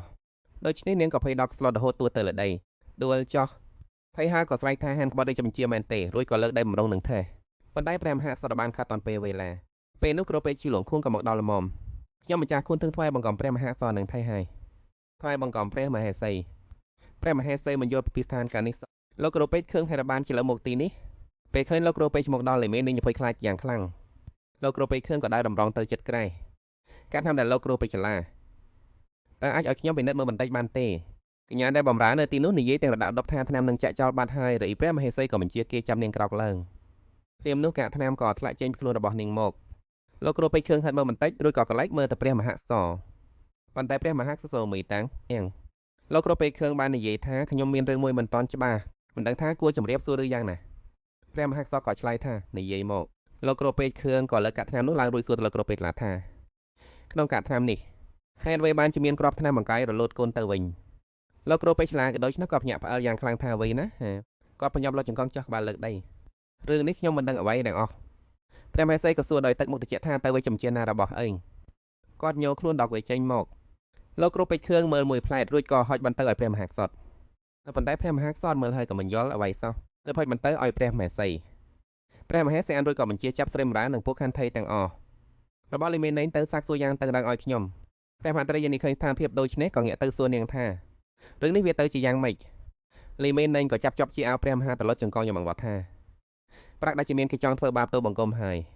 យលោកគ្រូពេជ្រខឿងក៏និយាយថារឿងគេធ្វើបាបឬអត់នោះខ្ញុំមិនដឹងទេខ្ញុំដឹងត្រឹមតែថាកូននោះទីនោះបានស្លាប់ប៉ុន្មានថ្ងៃមកហើយឧបេនេះព្រះមហាត្រីយានីក៏ភ្ញាក់ផ្អើលថាឯណាព្រះមហេសីចូលទៅជិតព្រះមហាក្សររួចបញ្ជាព្រះអង្គជេងរាជចង្ការព្រះមហាក្សរក៏រុញឲ្យជេងរួចមានបន្ទូលថានាំខ្លួនលោកគ្រូពេជ្រឆ្លាតទៅកាត់ទោសឲ្យបើកទប់ដំណាក់នេះមុនពេលរឿងនេះច្បាស់ស្លោះមិនអាណាចាក់ចេញពីទីនេះដាច់ខានលេមេនិញក៏ស្រែកឡើងថាព្រះមហាក្សរព្រះអង្គមិនអាចធ្វើបាបទូលបង្កំបែបនេះទេព្រះមហាក្សរពេលនេះព្រះមហាត្រីយានីមានបន្ទូលទៅកាន់ព្រះមហេសីថានាងពិបាកចិត្តហើយរឿងនេះម្ដាយរកយុទ្ធធរឲ្យនាងសូមអាព្រះគុណព្រះមេដាបន្ទាប់ពីគ្រប់គ្នាបានចាក់ចេញទៅព្រះមហាសកងងាកឆ្វេងងាកស្ដាំរួចមានបន្ទូលថាអ្នកនាងហួងបានងាកឆ្វេងងាកស្ដាំមើលជុំវិញរួចនិយាយឡើងពិបាកចិត្តសម្រាប់បងហើយរឿងនេះអូនប្រាកដចិត្តតែរកយុទ្ធធរឲ្យបងឲ្យបាននិយាយចប់ភ្លាមក៏ត្រូវអានហើយវាមួយដល់ចំក្បាលនាងអង្គុយអន់ចិត្តនៅជ្រុងម្ខាងមនុស្សកំប៉ុកអម្លេះប៉ាដែរបន្តិចមិនអោយដែរអានហើយក៏ចូលទៅចិត្តរួចយ៉ាងអាចក្បាលនាងពីលើរឿងលើកមុនពិបាកចិត្តសម្រាប់អនហើយថ្ងៃបន្ទាប់នៅកន្លែងជីហួងមានគេកដាស់មួយសន្លឹកកាពុំអោយឡាថៃយីបានសារភាពថាខ្លួនពិតជាបានទៅប្រាក់ពីគីឡូមេរិនមែនជីហួងក៏ស្រែកបញ្ជាថាយកអានឹងទៅឲ្យថៃហើមើលនៅកន្លែងផ្សេងទៅថៃហើខាងខ្លាំងរហូតតតកូនក្នុងផ្ទៃស្លាប់បាត់ទៅហើយក៏មិនព្រមរាយការប្រាប់ថ្នាក់លើនៅហាងយកកាភេដែលស្លាប់ទៅហើយនោះមកចាប់កាន់លើហងថៅទៀតផងល្អណាស់ពួកអ្នកឃើញថៃហើខាងខ្លាំងដូចនេះក៏ភ័យខ្លាចយ៉ាងខ្លាំងសូមថៃហើកុំខាំងសូមថៃហើមេតាជីវិតពុកទៅបង្កំផងពេលនេះអានហើក៏និយាយឡើងថាមកហើកូនមានរឿងមួយមិនច្បាស់ក្នុងចិត្តនាងគ្រាន់តែជាមេរ៉ាន់ទៅចាប់ម្នាក់ប៉ុណ្ណឹងតែហេតុអ្វីត្រូវមកដាក់ផែនការគ្រោះថ្នាក់ដល់ហៅនាងគូមួយទាំងមូលធ្វើបែបនេះក៏មិនបានផលប្រយោជន៍ជាអ្វីដល់នាងដែរហើយហើក៏ក្បាលកូនចេះគិតគូរបានទៅដល់ជាងមុនហើយទៅរឿងនេះប្រកូលឲ្យកូនចាត់ការចោះកូនទៅសួរនាំលីមេរិនដែលខ្លួននឹងទៅអានហើបានទៅដល់ឡាំងកងយ៉ាងលឿនឃើញសភាពដល់សង្វេគរបស់លីមេរិនក៏សួរថាអ្នកណាជាអ្នកបញ្ជាជួយមកដាក់ផែនការលើយើងធ្វើបែបនេះហើយបានផលប្រយោជន៍ជាអ្វីទៅនាងសេចបាយឈួតការចង់ដាក់ផែនការអ្នកចាំបាច់ត្រូវមានអ្នកបញ្ជាមែនទេក៏ត្រូវដែរតើអាចយល់ពីភាពលំបាកវេទនារបស់ពួកមនុស្សតូចតាចដូចជាពួកយើងបានដោយរបៀបណាទៅអានហើយនិយាយថាមិនមែនព្រោះតែហងសៅអាចទទួលបានសេចក្តីស្រឡាញ់ពីហងសាំទៅបឹងធ្វើបែបនេះមែនទេនាងក្រោយចូលខ្លួនប្រាញ់ត្រឹកហើយសេចបែកឈួតហងសាំងស្រឡាញ់រាប់អានមានតែម្នាក់ទេដែលរំពឹងចង់បានរឿងនោះខ្ញុំគ្រាន់តែចង់រស់នៅឲ្យបានល្អបន្តិចប៉ុណ្ណោះចង់ចិញ្ចឹមកូនរបស់ខ្ញុំដោយខ្លួនឯងទៅសុកចិត្តសូស្លាប់ដើម្បីយកចិត្តហងសាំងបើខ្ញុំមានឋានៈដូចជាណោទៅណាត្រូវការសេចក្តីមេត្តាពីបុស្សម្នាក់នោះទៅដែលមិនដឹងខ្លួនសុចិនវិនបានថយក្រៅមួយចំហានការទទួលបានសេចក្តីស្រឡាញ់ពីហងសាំងគ្រាន់តែចង់រស់នៅឲ្យបានល្អប៉ុណ្ណោះបន្ទាប់ពីផ្លាស់ប្ដូរព្រលឹងគ្នារួចទើងក៏ត្រូវបានគេស្វែងមកដូចជាខ្ញុំកាលពីមុនដែរពេលនោះលីមេនរ៉េនក៏ចូលមកវាយប្រហារអ្នកតែកំហឹងម៉ែមិនអាចខាត់កូនបានទៀតទេស្នងល្អអានហើបន្ទាប់មកទាកឹមវ៉ាន់វិញឃើញគេមានទឹកមុខក្រៀមខ្លាំងណាស់ជីវាងក៏លងលំថាកូនបាត់បង់ទៅហើយថ្ងៃក្រោយអាចមានថ្មីទៀតបានទៅជាប្រទំនេះកំភៃរឿងគ្មានកូនអីឧបែនេះអានហើក៏កែតម្រើកភ្លាមថាកំភៃរឿងគ្មានប្រពន្ធទេអញអ៊ីចឹងហ៊ីពេលនោះទាវកឹមមិញរួចក៏អបស្ដេចបងប្រុសឈ្មោះដំណឹងថាក្មួយប្រុសសុកសៅអីណាជាប្រទំនេះកំភៃរឿងគ្មានកូនអីរូបបែបនេះជីវាងក៏វៃទាកឹមមិញពេលគេនោះគេនិយាយថាកំភៃរឿងគ្មានប្រពន្ធទេអញអ៊ីចឹងហីមើលឃើញអ្នកទាំងពីរផ្អែមល្ហែមដាក់គ្នាទាកឹមវ៉ាន់ខ្ញុំនេះពិតជាមានអារម្មណ៍ថាអ្នកទាំងពីរទៅជាបងប្អូនបង្កើតនឹងគ្នាមែនតែនទាកឹមមិញដើរទៅហួចចម្រៀងទៅស្រាប់តែភ្នែកក៏កន្លែងទឹកឃើញខ្វាក់សូគេក៏លួចមើល Lạ van ánh cầm pung đại sắc xa pi mô hệ đẹp cài bẹt rùa plá đồ. Tại ra này gặp plá đồ ti tăng stan ca bẹt rùa khẳng nà. Hệ đà vây ban chia bóng chia rộp phiệp rong rương là bó chia tờ vĩnh. Pra hai chia nhom cả này cos 2. Lạ van ánh nghệ cả còi một. Cả khơi tiết cơm minh cầm pung sầm lăng mơ là bó nơi khăn đại quạt đòi dục chất tộc đạ. Lạ van ánh này dễ đòi chạy srep tha. Pren công chắc lùi mơ bài nít phơ ỏi cá tố sti khó con ở 2. Ô bài nít kê còn có ý mục ôi nơi cá trong mùi. Sắp tay lạ van ánh còn nực hơi tha. Chăm sân bà mít là bó riêng thì dệt một thua chi đầm rồi. Pra hai chỉ cá tố sti nâng can tay đâm trời mình khăn. Cơ đôi có sầm lăng tới tiều, cầm mình hơi nhầm đại dạng rút rai. Em tăng hai giang phải em là em tha pre hàng cầm chắc nhưng mình là bó nít sập bài nè. Trong trong sạc bong mơ mình tạch tê. Ở bài nít tia cầm mình phanh plư thai hơi có stu chơi một phèm. Lạ fan anh có chắp đại kia rồi chạy chia mùi đầm nọc. Mình toàn tên đang luôn phong tật này rồi bỏ tia cầm mình có hô một sỏi mục. Rồi cái coi dòng rọt trên tờ bát. Mà khang tia ăn hơi cùng phụng anh ấy cái xa đây cả. Ai chỉ vang này cầm mơ chó mơ lang mình chọc. Mơ ta hạ đôi chị ram bọt đây mình sâu lọ ra. Đò pe để tao bạp trong hơi tham miền. Nó cọp trong phơi bạp poké nơi tỉ nỉ hơi. Mà chặt like nhau miền rừng trong tu thoai pre ăn còi. Tới sau chỉ nhún cầm pung tại phơi đã chẹo một đạn nè nà tờ. Ca pi lưng mông pe đặt nhau chặt tập te bón ban nô đầm nắng khai một mình toàn tàng ban này dễ cho phong. Pre cha thế cái cha đam khăng sờ ba thời. Ôn nơi mình tón đằng tiệt đư. Cái ham tới cái lạnh bài nó tiệt đắt khan. Pra rụp cây là bỏ ôn. Mấy cọt tháp bài đi từ mình. Phim nước chào Jin Ming có số một chàng lên đôi chòl. Rồi số tự áo pre cha thề. Bong pro cơ chế để phơi bạp ôn. Cái lệch mơ pre cha thề rồi pol tha trong chui lung lom ôn play là bỏ trong tử. Rồi có số chào Jin Ming tha. Ta kết phơi vay ôn. Pre cha thề chọc sẽ phơi một bằng một. Nhưng mình miễn bốn đặc khoa yên bài nít tê. Chào Jin Ming chlai tha. Sau mấy khơi Jin Ming rơi kê về rồi hỗ chư có miền trận ấn aso. Rồi số tha chạ trong là tử. Nơi bây chào Jin Ming lại đôi chia bay khmer tôi chấm nè. Pre cha thề khơi đôi chân nó có khoa yên là hốt bài một trên đời cái đây ap ô. Pe nước có miền nằm nằng rê ca mọc tha. Nay ở mong sini piaro nó lưng sầm sầm rập phùm. Khâu đẹp pe pi rồi thay tiết nâng tập lọp một đôi đây cho thiên đi bình. Pe có tờ lái đầy phliềm. Phơ oi chào Jin Ming lại cho mọ còng. Tàng tật mốc slon slow. Bong pro nếu tâm say PLG cứ cho bong rong ca đã bỏ kê tê tờ. Nhưng nó khơi cao pik men để flop chi lơ khnom pro tầm bảy chập mê ẩm bờ. Phần tại viết ban hơi từ bạn ở hơi. Nó cứ cho bong pro ca pin được men để flop ỏi niệm coi lơ sma. Pe cái tha bong pro rong được bùa ngon. Thực in chê. Khơi đôi chân phải trả reactor này dễ chỉ muốn cho Jin Ming tha. Cho Jin Ming pon tập lọp từ Wing Center. Nhưng miền rừng trâu bị phía sai cho môi bong pro được bọc ổn. Xiao Jin Ming có đá trên tân cái đấy chưa chập. Xưa thay với chơi rừng vậy tử. Pre cha thề miền mình tụi tha. Một ít miền là bài ca pi xâm rập phu một cả đòn hơi. Nhưng ban ở nhà đã có tập lọp một căn đây chỉ thiên đi ruột hơi. Cứ đòi xa đồng khuôn nâng tê đàn mình promer vía. Thực đam ách xa trong đây ruột an khlam thật ra đằng đây trường nhòm nhô. Cá đông được bốn nơi lên mà phun cứ chơi rừng thòm tà tê. Phần tay ba thôn thô rồi hốt đòn tới tập lọp một cái thiên đi đầm bay chia bao nu. Nếu cho ba chỉ đầm bớ để thôn thô bằng phật hơi. Nên có ốp đây khuôn nâng đòi phiệp sự nghiệp sẵn hạt. Bên nít nhom cầm pong tay nơi khung rụp đằng cay là bò pre mà hạ. Mình ái tập lọp tới mưa thay bong prop thầm bàn tê. Tôi gọi pre mà hạ do cho lòng bịt nhom. Hai chiếc đặc ní lật nằm căng thân nè cô tự ái của làng nước cứ bật chia mình online. Từ dưới có sắp tay nơi khơi cầm nật môi. Nếu tin nhau pre mà hạ sọt thầm. Bong chuối tiếp theo mưa thay bong prop thầm chùm nụ ổn tử. Sao chuyên dôn có suốt bao nhiêu phim. Chắc cho vay bàn từ đợi khuôn anh. Từ dưới tè trong khuôn đang hơi này dễ thà. Sray đôi chỉ đôn sự bài ní từ bàn dạng mạch tử. Sao chuyên dôn đã đang hâm thầm. Sray tôi cho lòng có chắp đầy niềng. Ơn tóc ai bong tay chót bong nâng từ chùm nôn không niêm chia mì tập thầm tập lọp chôl krong. Pre mà xây dựng một đôi phun cơ đã bấy xua sọc tộc. Mơ từ chôn tay cầm pung robot tay nơi cái này. Pre mà xây có hai thon mệt tha. Khởi pre mà xây dựng một vật đòn. Từ chôn tôi bấy chỉ miền robot bánh luônกับchỉ yếm krok lăng. Pre mà xây tập tại lúc một robot cả chạp đam hồi chiêm. Pre mà xây cóประញប់រត់ទៅជួយយកព្រួយពោលថាបងកំច្រើនពីថៃការពេលអីនិយាយចប់ព្រះmà xâyក៏ស្រាប់តែនៅឃើញថាមិនដឹងថាជាធម្មតាតែងតែប្រព្រឹត្តយ៉ាងណាចំពោះនោះក្នុងតកោទិនោះទេtừ chôn cái lạnh mơ tới cầm này đi bầm ra rồi này vậy thái cho ba tập lập cứ mình ai cho ban tề do lấy nít prem hay say có cái ví đại bộ kê cho còi từ rồi prem hay say có sụt tha hay là vay ban chia bong rong rồi bút cuốn thổi đỏ thế này rồi bài ca pi sama phu mình ba mình chạy cho ba tê tha hay là vay ban chia bong rong rồi bùa từ chôn còn ai có ba prem hay say mix me là ngon ai mình ấy tê bong pro nơi tay đang mầm tờ prem hay say xem từ mùi sần tú rồi có sụt đại phiệt mình thầm tả tha bên ní logo pok nơi sọc sờ bài từ chôn chlai tha logo pok cầm pống tayประยุทธ์chia mùi poster dạng sờ bài rồi cái này nè cho hai mấy nơi không vang rôn nơi sọc to cái dạng nè đây miền rừng với mình sờ bài cho tơ tê phép hè xây nơi sừng nghiệm khơi bài ní từ chôn có sman tham ôn say mình sờ bài chật rồi có réo rồi không phui tiền ban ta cái khác một mũi chành một pe cho long cắt vẹt sách khơi nó bỏ ní là còi cầm mong còi ôn phép hè xây can viên nơi không đây mình áp tập cho kết tha không trong trang rồi bọc nhom bong cứ chia mình nút nè đây ធ្វើឲ្យខ្ញុំច្បាប់បោក្នុងស្មើភូមិមេទៀបដងអាចខ្លាហាំម្នាក់ដូចជាបងមិននឹកស្មានថាក៏មានជុំមួយបែបនេះដែរទិជនក៏និយាយថាវ៉ាន់យ៉ាងបាមួយយ៉ាងនេះមានសកម្មភាពមិនប្រក្រតីខ្លាយមិនដឹងថាគាត់ចង់ធ្វើអ្វីឲ្យប្រកាសនោះទេខ្លាយក្រែងវាប៉ះពាល់ដល់ព្រះមហាទិឈ្វិនក៏ដាក់ដៃលើស្មារបស់អានហើប្អូនស្រីត្រូវតែការពារព្រះមហាអសោយបានល្អណាស់បាននៅបែបនេះអានហើក៏ស្រឡាំងកាំងភ្លាមពេលនោះស្រាប់តែមានសម្លេងបើកទ្វារទិចែងស្ទុះចូលមកដោយភាពរំភើបអូនត្រឡប់មកផ្ទះវិញហើយរួចក៏តែខ្នងអានហើយ៉ាងខ្លាំងអានហើសម្លឹងមើលដោយកែវ៉ាភ្នែកមុតស្រួចងាកក៏មកឃើញទិចែងកំពុងសាច់ញញឹមរួចក៏ចាប់ដៃអានហើចប់ទិជនប្រញោមនិយាយថាចាំសិនណាប៉ុន្តែអានហើត្រូវបានទិចែងទាញចេញទៅបាត់ទៅហើយទៅហាត់វិជាគុណជាមួយបងប្អូនពីរនាក់បន្តិចទៅអានហើស្ទើរតែបំជិះក្បាច់កូនទេពេលនេះទិចែងបានទីរយចិនយន្តជិតទៅដល់ទីធ្លាខាងក្រៅរៀបចំខ្លួនដាក់កាយវិការត្រៀមប្រយុទ្ធ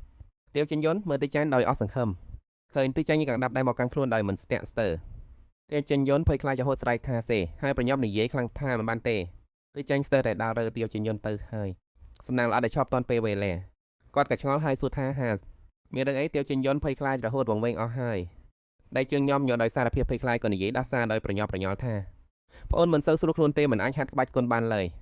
ទិចែងបានដូច្នេះក៏មានការព្រួយបារម្ភយ៉ាងខ្លាំងឬសួរដោយប្រញាប់ថាមិនស្រួលត្រង់ណាទិចែងសួរទាំងរនខ្លួនទាវចិនយន្តយ៉ាងខ្លាំងធ្វើឲ្យទាវចិនយន្តកាន់តែវិលមុខហើយនិយាយទាំងវង្វេងវង្វាន់ថា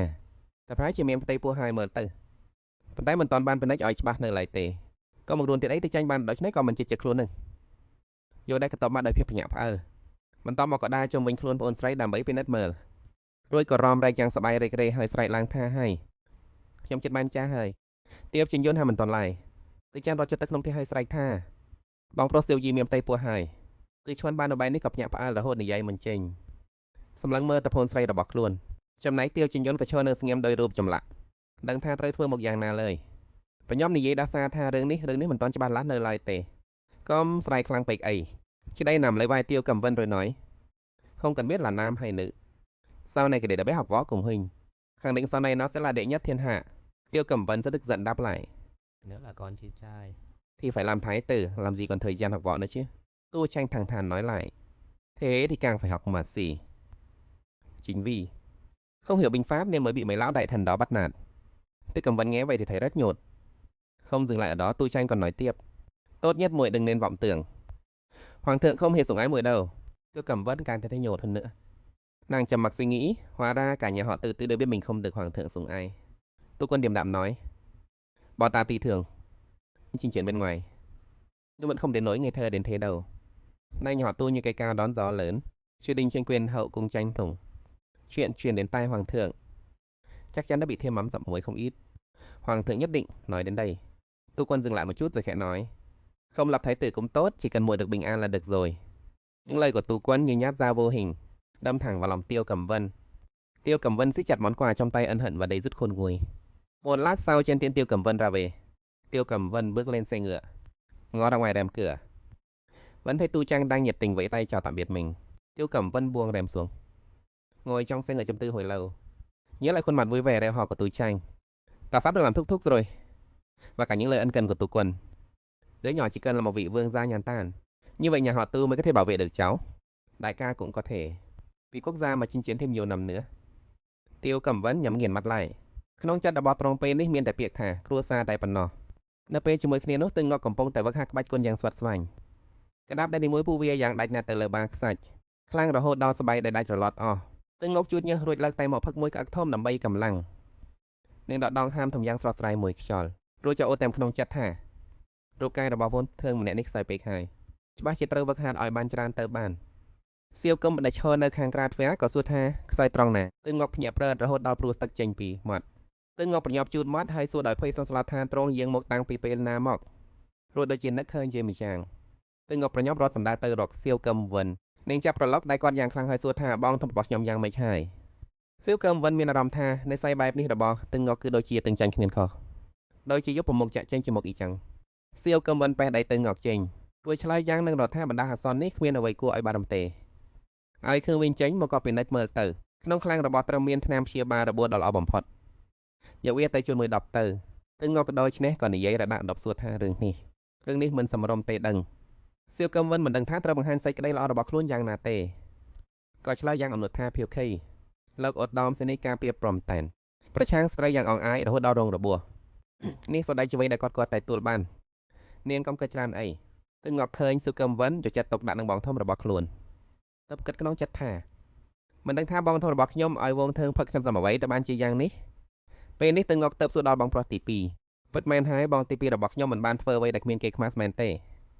រឿងនោះបងប្រុសខ្ញុំចូលចិត្តលេងសាច់ណាស់ស៊ូកឹមវិនស្ដីដោយកំហឹងថាគាត់លេងសាច់ខ្លាំងដែរពេកហើយស្ទើរតែវាត្រឹមឲ្យខ្លាចជាសាច់កិនទៅហើយទើងងក់និយាយរដារដប់បញ្យល់ថាវងធើងបងប្រុសគាត់ពិតជាមិនបានតាំងចិត្តទេក៏គ្រាន់តែសៀមកឹមតោទឹកដំសម្លេងទំភ្លន់ថាបានហើយត្រឹមមិនមែនជាមនុស្សខ្វះអីណារឿងប៉ុណ្ណឹងហេតុអ្វីនឹងមើលមិនឃើញគ្រាន់តែព្រះអង្គចង់មានបន្ទូលថាប្អូនកំពុងមានផ្ទៃពោះមិនអាចប្រើកម្លាំងបាយបានទេបើប្អូនជួបពួកគេក៏មកគេដឹងរឿងនេះឲ្យសះទិញយូនៅដូចនេះក៏បាក់កភ្នែកធំមួយសម្លឹងមើលសៀវជាញយវិនរួចស្រែកឡើងយ៉ាងខ្លាំងថាម៉េចក៏ព្រះអង្គក៏និយាយផ្ដេសផ្ដាសបែបនេះអូយទិញយកឲ្យសៀវជាញយវិនដូរប្រធានបទយាយភ្លាមមើលទៅធ្នូនៅលើតសៀវជាញយវិនក៏នឹកឃើញពាក្យដែលទឺជន់ទៅផ្ដាំប្អូនផ្លែវិញថា2-3ថ្ងៃទៀតដល់ពេលរដូវកាលប្រមាញ់សត្វហើយ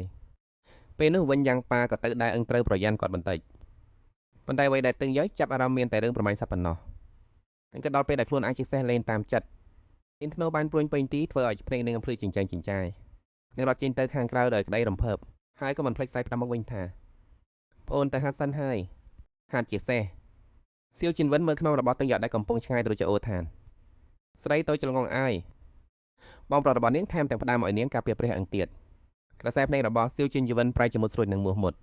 សៀវជីនវិនប្រាប់ខ្លួននៅក្នុងចិត្តថាលើកនេះដល់ពេលដែលព្រះអង្គអាចត្រូវការពារនាងម្ដងហើយទិញយកដៃចោះចង្កា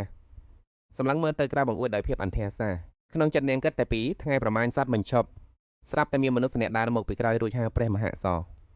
ទិញយកងាកក៏ទៅមើលនោះគឺវិញយ៉ាងប៉ាអូនកែដាក់ឯកសារថ្វាយទិញយករួចនិយាយថា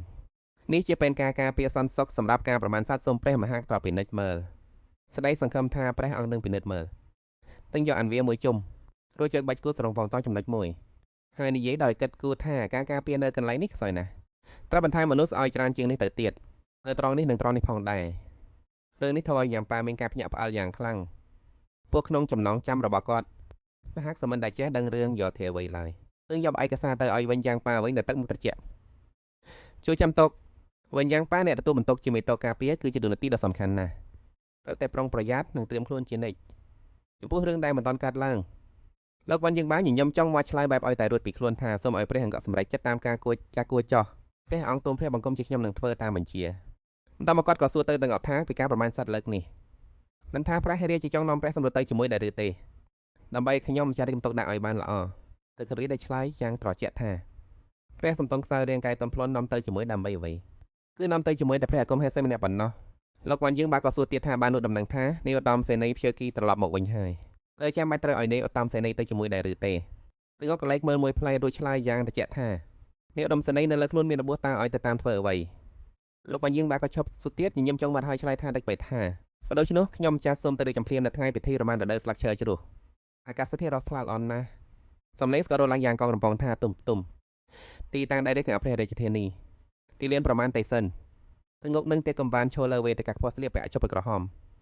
ចំណែកកៃពុំត្រីអ្នកបម្រើនៅខាងក្រោមតម្រៀបជួគ្នាជាពីរជួរយ៉ាងមានរបៀបគេកំបានក្រឡេកមើលទៅខាងក្រោមបន្តិចបានឃើញទីចេញលើកដៃធ្វើសញ្ញាឆ្ពោះមកកាន់ខ្លួននៅពេលសំឡេងស្ក្រស្ងាត់ចោះអ្នកបម្រើអ្នកបានឲ្យធ្នូឲ្យទៅងុករួចនិយាយថាសូមចេញពេះក៏បានក្តាន់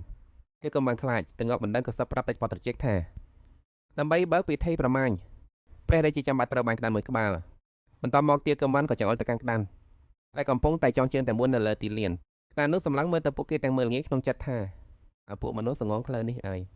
ទៅងុកសម្លឹងមើលទៅក្តាន់នោះក៏មានចម្ងល់ក្នុងចិត្តដែរថាក្តាន់ដែលត្រូវចងជើង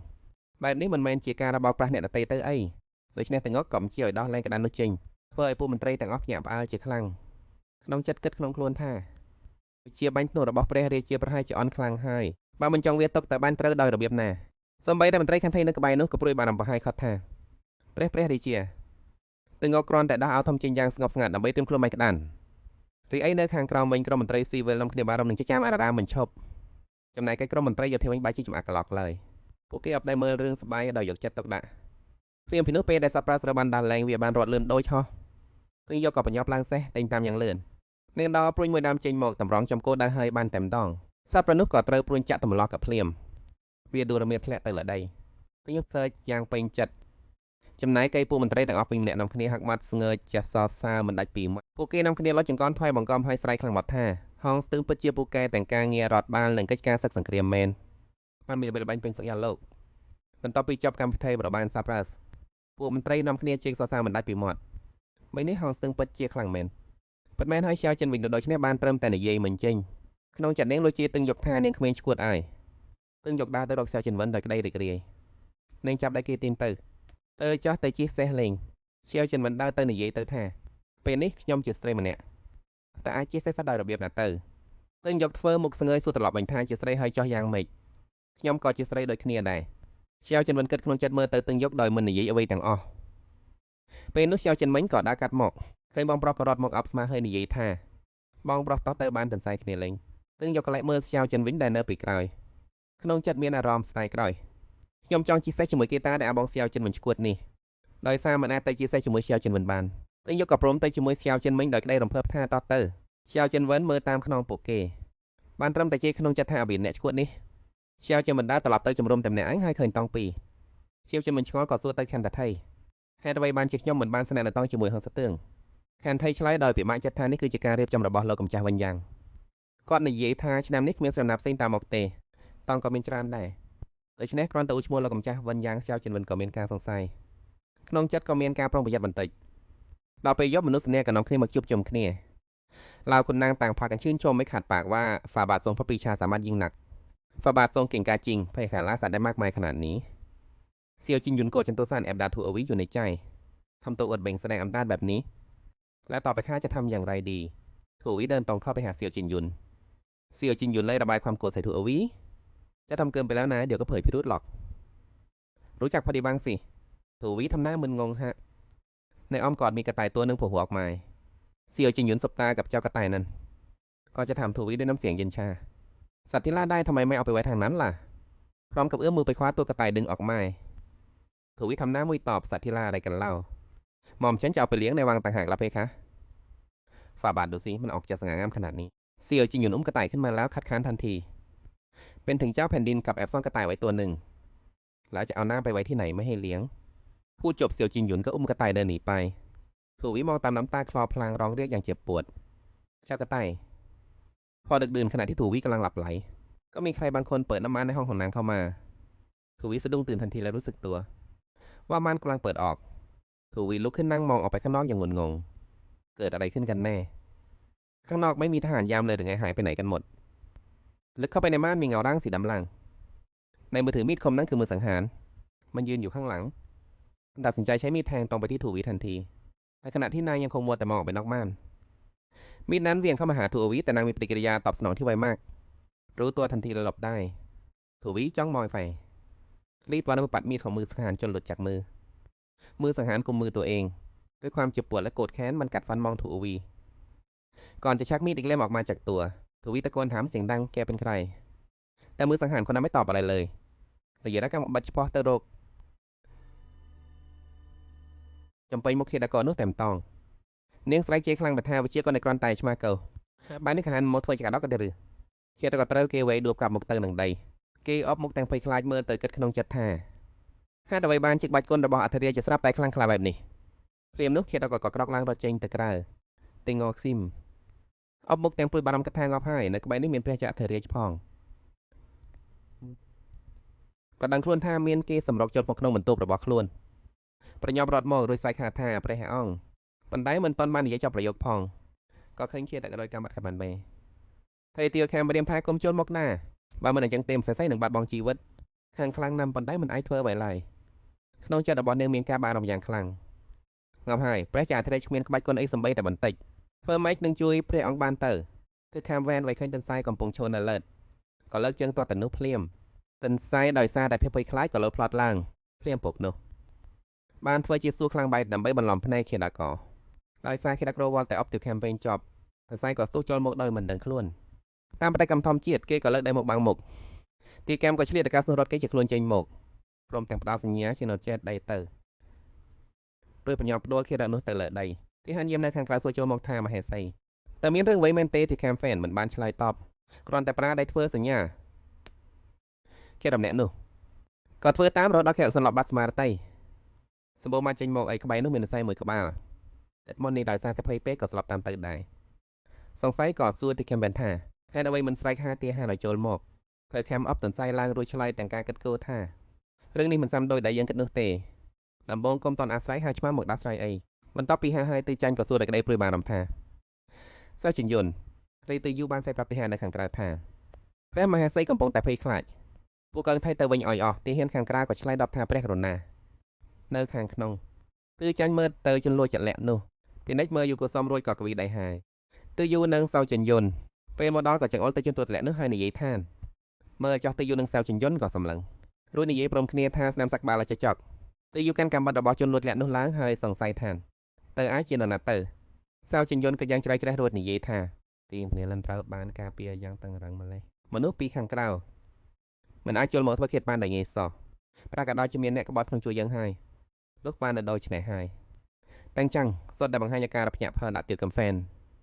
ទូចៃងឿនឈ្មោះសួរថាបងស្រីអីហេតុអ្វីបានជាស្រាប់តែបងឆ្លាតវិញម្លេះទៀវកែមពេលនៅឃើញថាខ្លួនបងស្ថិតក្នុងរូបកាយាអេងោនាងនិយាយមិនចេញសម្បីតែពាក្យមួយម៉ាត់ក៏រកនឹកមិនកណ្ដែរនៅបានត្រឹមតែខតុបមាត់សាច់ចាំមើលទៅខេមហ្វេនទៀវខេមហ្វេនមកក៏ទៅមើលអេងោឈីក៏ប្រញាប់ងាកខ្លួនចេញដើម្បីកុំឲ្យគេចាប់ពិរុទ្ធបានគឺខេមហ្វេនមិនបានឆ្លើយតបនឹងទូចឆាំងឡើយនាងគ្រាន់តែនិយាយដោយទឹកមុខស្ងប់ស្ងាត់ថាបងប្រុសជួយនាំមនុស្សនេះចេញទៅកុំអោយអ្នកដតីឃើញអោយសោះប្រកបគេទៅឲ្យមេបញ្ជាការកងទប់ឡាមគឺទ្រាវហើយដែលកំពុងនៅខាងលិចនោះទៅដើម្បីកុំអំឆាងសួរដេញដល់បន្ថែមទៀតគឺខ្ញុំក៏បន្ថែមពាក្យឲ្យមួយម៉ាត់ទៀតនេះគឺជាព្រះរាជចំយល់របស់ព្រះចៅអធិរាជគឺឆាញ់សบายចិត្តខ្លាំងរហូតដល់ទីក្នុងទៀវខាមវិញមួយកំភ្លេងយ៉ាងខ្លាំងរួចហើយនិយាយថាមិនមានបញ្ហាទេបន្ទាប់មកក៏ស្វែងមនុស្សនោះចេញទៅបាត់បន្ទាប់ពីនោះទៀវខាមវ៉ែននាងទៀវខាមបានទៅខ្សឹបអ្វីម្យ៉ាងនៅត្រចៀករបស់ណូគេរួចនាងក៏សួរថាយល់ហើយមែនទេពូមីអូស៊ីអត់យល់អីបន្តិចសោះធ្វើឲ្យទៀវខាមវ៉ែនអស់សំណាញ់អ្វីឡើងចេញទោះបីជាខ្ញុំមិនយល់ពីល្បីក៏ដណ្ដើមអំណាចទាំងនេះក៏ដោយប៉ុន្តែបងជឿថាអូនធ្វើតាមអ្វីដែលអូនគិតគឺបានហើយបាននៅពីងសម្ដីដ៏កក់ក្ដៅរបស់ទៅងប់ទៀវកំវ៉ាន់ក៏ញឹមស្រាលហើយឆ្លើយថាអ្នកទាំងពីរមើលមុខគ្នាទៅវិញទៅមកពោពេញដោយភាពផ្អែមល្ហែមស្រាប់តែទិចាញ់លោកបានចូលមកនិយាយថាព្រីវហើយនិយាយថាគេដឹងថាត្រូវធ្វើបែបណាហើយទៅងប់នឹងទៀវកំវ៉ាន់មានការអៀនខ្មាស់ក៏ប្រញាប់រំកើខ្លួនចេញពីគ្នាទៅកំប្រញាប់រុញទន្សាយចូលទៅក្នុងដៃរបស់ទិចាញ់ក៏តែដើម្បីលុបបំបត្តិបរិយាកាសស្ទើរអៀនខ្មាស់នេះចោលទិចាញ់មើលមុខតែងឿងឆ្ងល់មិនយល់អ្វីទាំងអស់មួយសន្ធើក្រោយមកវិញយើងបានក៏ត្រូវបានកោះហៅមកហើយលុតចង្កងចោះនឹងដីទៅងក់ក៏សួរដេញដល់គេរបានសម្រុកទៅដល់បន្ទប់របស់ព្រះមហេសីរួចទៅហើយទៅរៀបចំកងការពារបែបណាទៅវិញយើងបានលុតចង្កងនៅលើដីខាងមាត់ដោយកំហឹងនឹងភាពច្បោកច្បល់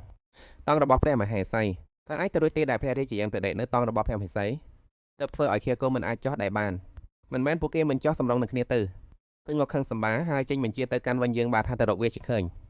មុនពេលមេឃភ្លឺត្រូវតែចាប់ខៀតកនោះឲ្យបានទីហ៊ានទៅស្វែងរកពេញមួយយប់តាមតង់នេះមួយមេកំណែដើរចូលទៅចិត្តវិញយើងបានហើយសួរទៅចាត់ថាតើយើងត្រូវធ្វើដោយចំណេចទៅលោកកំចាស់បើចាប់ខៀតក៏មិនបានលោកកំចាស់នឹងត្រូវគេដាក់ទោសហើយវិញយើងបានក៏វាទៅលើដើមឈើក្បែរនោះហើយជាប្រមានថានៅក្នុងចិត្តមិនមែនបាននិយាយគ្នាហើយទៅបើធ្វើខៀតមិនបានសម្រេចនៅចាំទីនេះដើម្បីឲ្យគេចាប់ប៉ុន្តែយើងបានខឹងហើយក៏បញ្ជាកូនចៅទៅរកអាអ្នកតែត្រៀមតុកមកទីនេះព្រឹកព្រលឹមថ្ងៃបន្ទាប់ទៅងក់មើលទៅវិញយើងបានតែភាពវឹងឆ្ងល់ចំណែកវិញយើងបានក៏មានទឹកមុខចង់ឆ្នេះបាននាំចិនចម្លែកកអ្នកមកហើយនិយាយថាសូមក្រាបបង្គំទូលព្រះរាជាខ្ញុំម្ចាស់ចាប់ខេតបានហើយទៅងក់មើលទៅវិញយើងបានមានការសង្ស័យប្រកេតដល់ពិតប្រាកដគឺត្រូវបានគេសែងចេញតែងទៅនឹងពីយប់មិញតាមពិតទៅពេលនេះគួរតែក្នុងខួរក្បាលរបស់ទៅងក់លេចចេញរូបភាពដែលទិចាញ់យកខ្សែរំពាត់ទៅវាយដើម្បីធ្វើទីរនកំហិការពីយប់មិញទៅងក់មានការងឿងឆ្ងល់នៅក្នុងចិត្តចោះអំអ្នកនៅចំពោះមុខនេះជារឿងអ្វីទៅវិញយើងបានតន់អំអ្នកនោះឲ្យដួលរួចឆែកឲ្យវារួចបង្ហាញស្នាមសាក់រូបក្បាលចចកនៅត្រង់ឬក៏ធ្វើជានិយាយថាព្រះអង្គឯអ្នកនេះគឺជាមនុស្សរបស់ពួកបាក់ម៉ាក់រឿងនេះខ្លាចក្រែងមិនមែនជារឿងសាមញ្ញនោះទេនឹងយកឧទានមួយម៉ាត់ផ្លេចបាត់ថាត្រូវនិយាយអ្វីបន្តទៀតនឹងយកបែរទៅខាងសងខាងដើម្បីរកជំនួយប៉ុន្តែកន្លែងអង្គុយរបស់សៀវជីនវ៉ាន់តាំងពីពេលណាមក៏មិនដឹងនឹងយកឆ្ងល់ក្នុងចិត្តថាវិញយើងបាទសម្ដែងកំហឹងបញ្ជាអាអ្នកនោះនិយាយតើអ្នកណាជាអ្នកបញ្ជាជើងធ្វើបែបនេះអំអ្នកនោះនិយាយបានត្រឹមពាក្យថាទិរួចក៏ខំបណ្ដាខ្លួននឹងស្លាប់ទិញយករំភើបក៏សួរខ្លាំងវិថាទិអីទិអ្វីទៅវិញយើងមកស្មានថាព្រះអង្គក៏កំពុងខឹងដោយសារសង្ស័យគាត់ក៏ញឹមចង់មាត់និយាយដោយក៏ល្បិចថារឿងនេះពាក់ព័ន្ធនឹងសុវត្ថិភាពរបស់ព្រះអង្គសូមព្រះអង្គមេត្តាអភ័យទោសឲ្យទោសព្រះបង្កំផងបញ្ចប់បននេះអ្នកដែលអាចតាក់ទងជាមួយពួកសរើ ហាក់ដូចជាមានតែត្រកូលtư từngមានស្វ័យtừngយកខឹងខ្លាំងណាស់ក្តាប់ជាអោខ្លួននឹងជាប់នៅពេលនោះហ្នឹងសៀវចិនវ៉ាន់ដើរចូលមករួចឆ្លើយតបវិញយើងបាទដោយស្ងប់ស្ងាត់ថាអូបំណងរបស់វិញយើងបាទគឺចង់និយាយថាខេតគាត់នេះគឺត្រកូលtưរបស់ខ្ញុំជាអ្នកបញ្ជូនមកមែនទេវិញយើងបានត្រឡប់ក្បាលមកមើលពីក្រោយសៀវចិនវ៉ាន់គឺឃើញtưចាញ់និងខេតដកដៃកំពុងតែត្រូវគេចាប់ខ្លួនរឿងរ៉ាវដល់ត្រឹមនេះគឺចប់ហើយបើសិនជាអ្នកទាំងអស់គ្នាចូលចិត្តសូមជួយចុច like និង share ឲ្យខ្ញុំម្នាក់មួយផងដើម្បីឲ្យខ្ញុំមានកម្លាំងចិត្តបន្តធ្វើវីដេអូបន្ទៀតកុំភ្លេចចុច follow ដើម្បីរងចាំទស្សនាសាច់រឿងមកកបបន្តទៀតណាសូមជូនពរឲ្យអ្នកទាំងអស់គ្នាមួយថ្ងៃនេះពោពេញដោយថាមពល